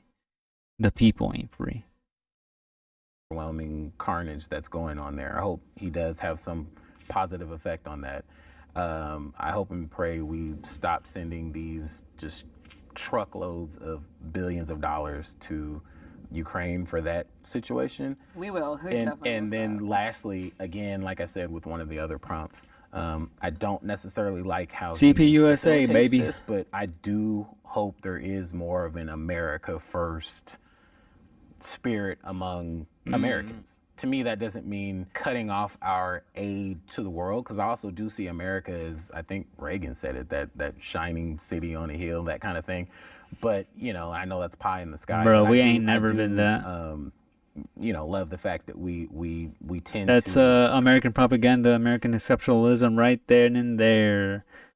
And he doesn't even realize it. And, you know, assist in places that just don't have it. I think that's less of a pie in the sky and more of a bakery or a buffet of all these sweets and goodness in the sky. Like, a lot of that is absolutely not going to happen, especially when it comes to the Israeli-Palestinian conflict. Well, that's why I said I hope. I didn't right. say I believe it will. I just said I hope. I think no tax on like tips, for example, is a decent policy to an extent. Can we disagree? Yeah, he said he's getting rid of daylight savings time. I'm here for that. This is just a quick random tangent. I kind of see America as like a game of blackjack, you know? You can either be risky, you could hit when you have like a 17 out of 21. You don't know what you're going to get, but it could either go really well or really bad. And I think something that's going to be very interesting is that everyone knows that Trump is kind of like volatile. We don't really know what to expect with him. And I think the pressure he is putting on like other countries, it could either be really well for us as like Americans or really, really bad. So I think the fact that he is a wild card and kind of having everyone on their toes could indirectly kind of be a good thing for us because we don't really know what to expect. Not My like issue that, though is but... it's not just Trump, it's also everyone Trump brings into his cabinet, and they're all a bunch of fucking morons. Like, I'm sorry. 100%. Like, 100%. so even if we have some faith that maybe he'll give us no daylight savings time and like he'll be kind of energetic and like, I don't know, whatever the hell. I think looking at the entire Republican field too, Trump sometimes can come ahead when it comes to like the amount of damage he can do is pretty limited. I mean, we saw his last term, he was pretty stagnant as a legislator. He's not good at getting people to corral around certain issues. He's not good at building bridges, even within his own party. Yeah. So in a way, he's not gonna do a whole lot of harm when it comes to like what he can get. Yeah, he did. He did in 2016. And the only thing he could pass was the 2017 jobs and no, he lost tax them. cuts. He lost them in 2018, right? Right, Yeah. but he came in with all three. I am fearful, though, of not the next Trump, but who Trump will set the stage for. Someone who could, you know, believes stuff as radically as he does, but actually... If Trump lets someone else take the helm, that's if he lets someone else. Because I think Trump, just like Hitler, just like Mussolini, Franco, Maduro, Chavez, or was it Chavez? I don't remember who else Adrian said, but you know, just like those guys, authoritarian, cold of personality. A lot of these guys don't want to be out of power. They want to be in power, whether you know they get elected or not. They want to be in power, and some of these people will just grab it without being elected. Hitler certainly did when he, you know, did the march on the Weimar Republic. Same with Mussolini when him and his, you know, brown shirts marched on the King of Italy. It's a power grab. Trump hasn't done his power grab yet, but I think I think it will come someday. Who knows when? His first year, his second year, or his third, or even last year of his term. I think Trump will do a power grab, honestly. I don't think he really...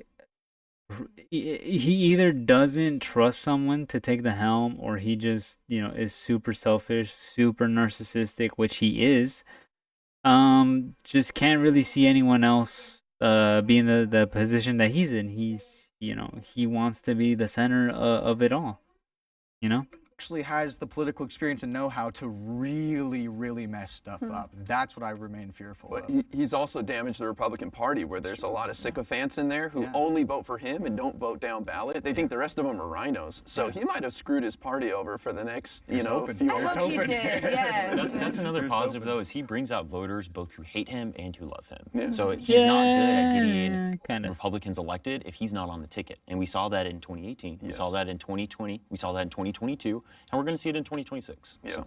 Hopefully, I don't know. We'll see. I think midterms, we have a genuine chance to really turn things around. But I don't know. If there is a movement towards trying to bring back health in America in some capacity, I think that's really good. I think that used to be such a huge. Don't trust RFK. Do not trust RFK. I do not trust that motherfucker. And the food industry. Again, how they're bringing it forward may be problematic, may be hopeless, may not actually make any good headway. But the fact that Americans are talking about it again, I think is important. Okay, I have to hard stop full no. RFK is like the worst person ever. He has a sexual assault allegation against him currently of his old babysitter, his kid's babysitter he was assaulting. His work in Africa, his nonprofit organization is responsible for spreading misinformation about AIDS vaccines, which is had serious consequences for the spread of AIDS in Africa. This dude, he dropped a freaking dead bear off in Central Park. This man is the worst it's the worms. thing to happen the worms. to public health since. Bro got worms in his brain. He got a brain worm. Obviously, horrible, ridiculous. Telling him what to do in the back of his mind. What's going to be so catastrophic about him with regards to American politics? Well, let's just hope we don't have another issue like COVID in which people need to get vaccinated or they will fucking die. Okay, let's hope we don't have to have putting aside any kind of medical a huge emergency. catastrophe like that, what do you think he's going to do that's going to be so horrible for America? I'm just curious. I'm genuinely curious. Like spreading complete misinformation, destabilizing healthcare and the medical. Completely gutting healthcare and the medical science, putting us back 10 plus years in that field. He could possibly, endanger our food safety standards, And like I said, I don't trust RFK. Is sowing doubt in basic medicine, and I'm kind of just responding to your claim that he's going to be helpful. I hope. I'm just saying the resurgence of an interest in health, I think, is important for the country. He said Wi-Fi causes cancer, girl. What are we talking about? I'm not saying that I support RFK as a candidate or that I would have voted for him, but I'm saying that just the interest in health, bringing that to the public's attention. And I hope that doesn't go a huge conspiratorial route, because that'll just serve as a major distraction. This is the right wing we're talking about. Interest in health is based in conspiracy. The interest in health is based in conspiracy? His interest in health is based in conspiracy. You brought up a great point that you should be skeptical of the corruption of large institutions like the pharmaceutical industry. Yes, there's a lot of greed there that we should properly try to regulate. But I think I hope it subsides, if I remember correctly. But what I'm saying is, when you're saying Michael, shut the interest in fuck health up, when it comes to being I'm sorry, bro. Professionals, I think that does do a disservice to the American people. Yeah. He says vaccines cause autism and gain it. He said that they're putting chemicals in the water to turn the frogs gay. Okay. I agree. Alex Jones said that. I don't know. RK has repeated or agreed with that sentiment, but I wouldn't put it past RFK. To turn people gay. That's really, I agree that health is an important issue. It's so unfortunate that we can take something that's factual, that there's chemicals in the water, and then put that alongside, it's making people gay or frogs gay.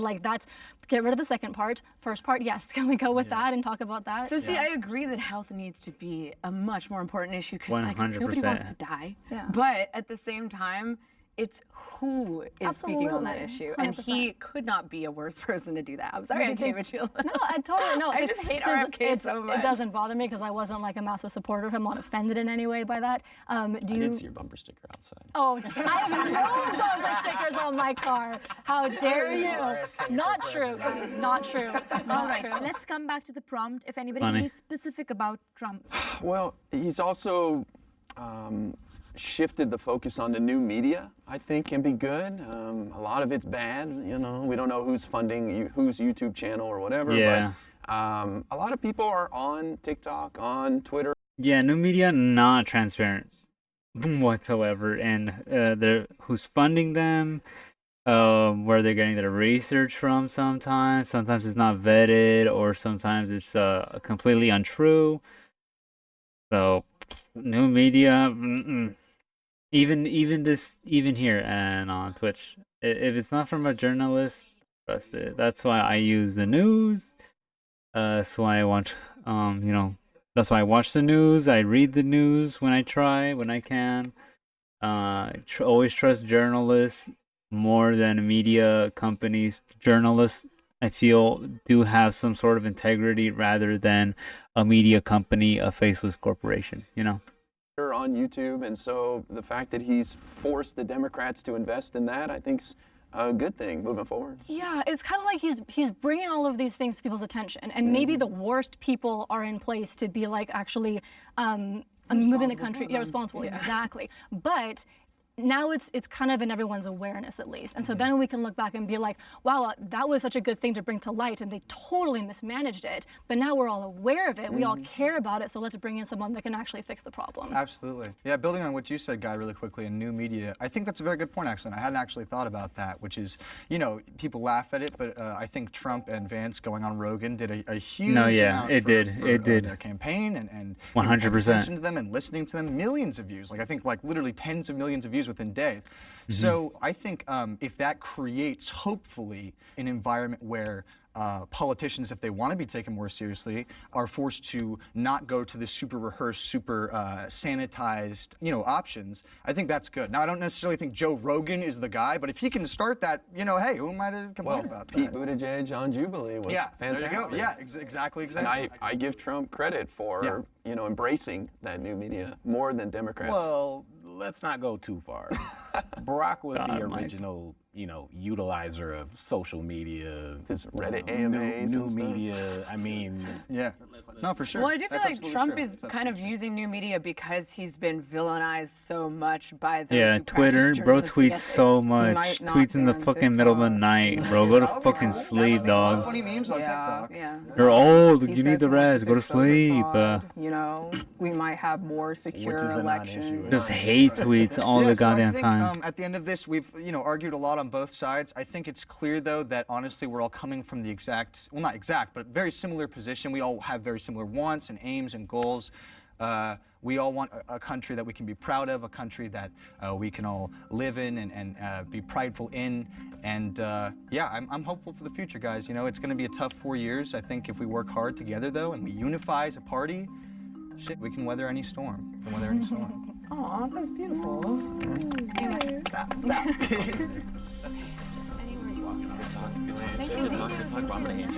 All right, guys. That's the stream. I'm pretty tired. I did work today, so that's why we're doing a short stream today. Tomorrow I will try to do better in my streaming. I'll try to play. Tomorrow I'm probably gonna do some more of these videos. Also going to try to play some video games tomorrow. So don't worry about that. We will be playing video games tomorrow. I'm gonna try to stream. Might stream earlier tomorrow. Maybe as early as maybe, I don't know, like 10, 11. I don't know yet. I don't know. But no promises. Because there is a soccer game I want to watch tomorrow. Arsenal's playing Manchester City. Yeah, I'm super excited for that. It's going to be a huge game. But yeah, don't forget to give me a follow if you guys like this stream. And yeah, I hope you guys have a good day, a good night, a good morning, wherever you are, wherever you're watching. Thank you for hanging out with me, and Adrian also when he was here. But yeah, other than that, thank you guys so much for watching. I will see you tomorrow at the next one, and have a good one. Peace. Bye bye.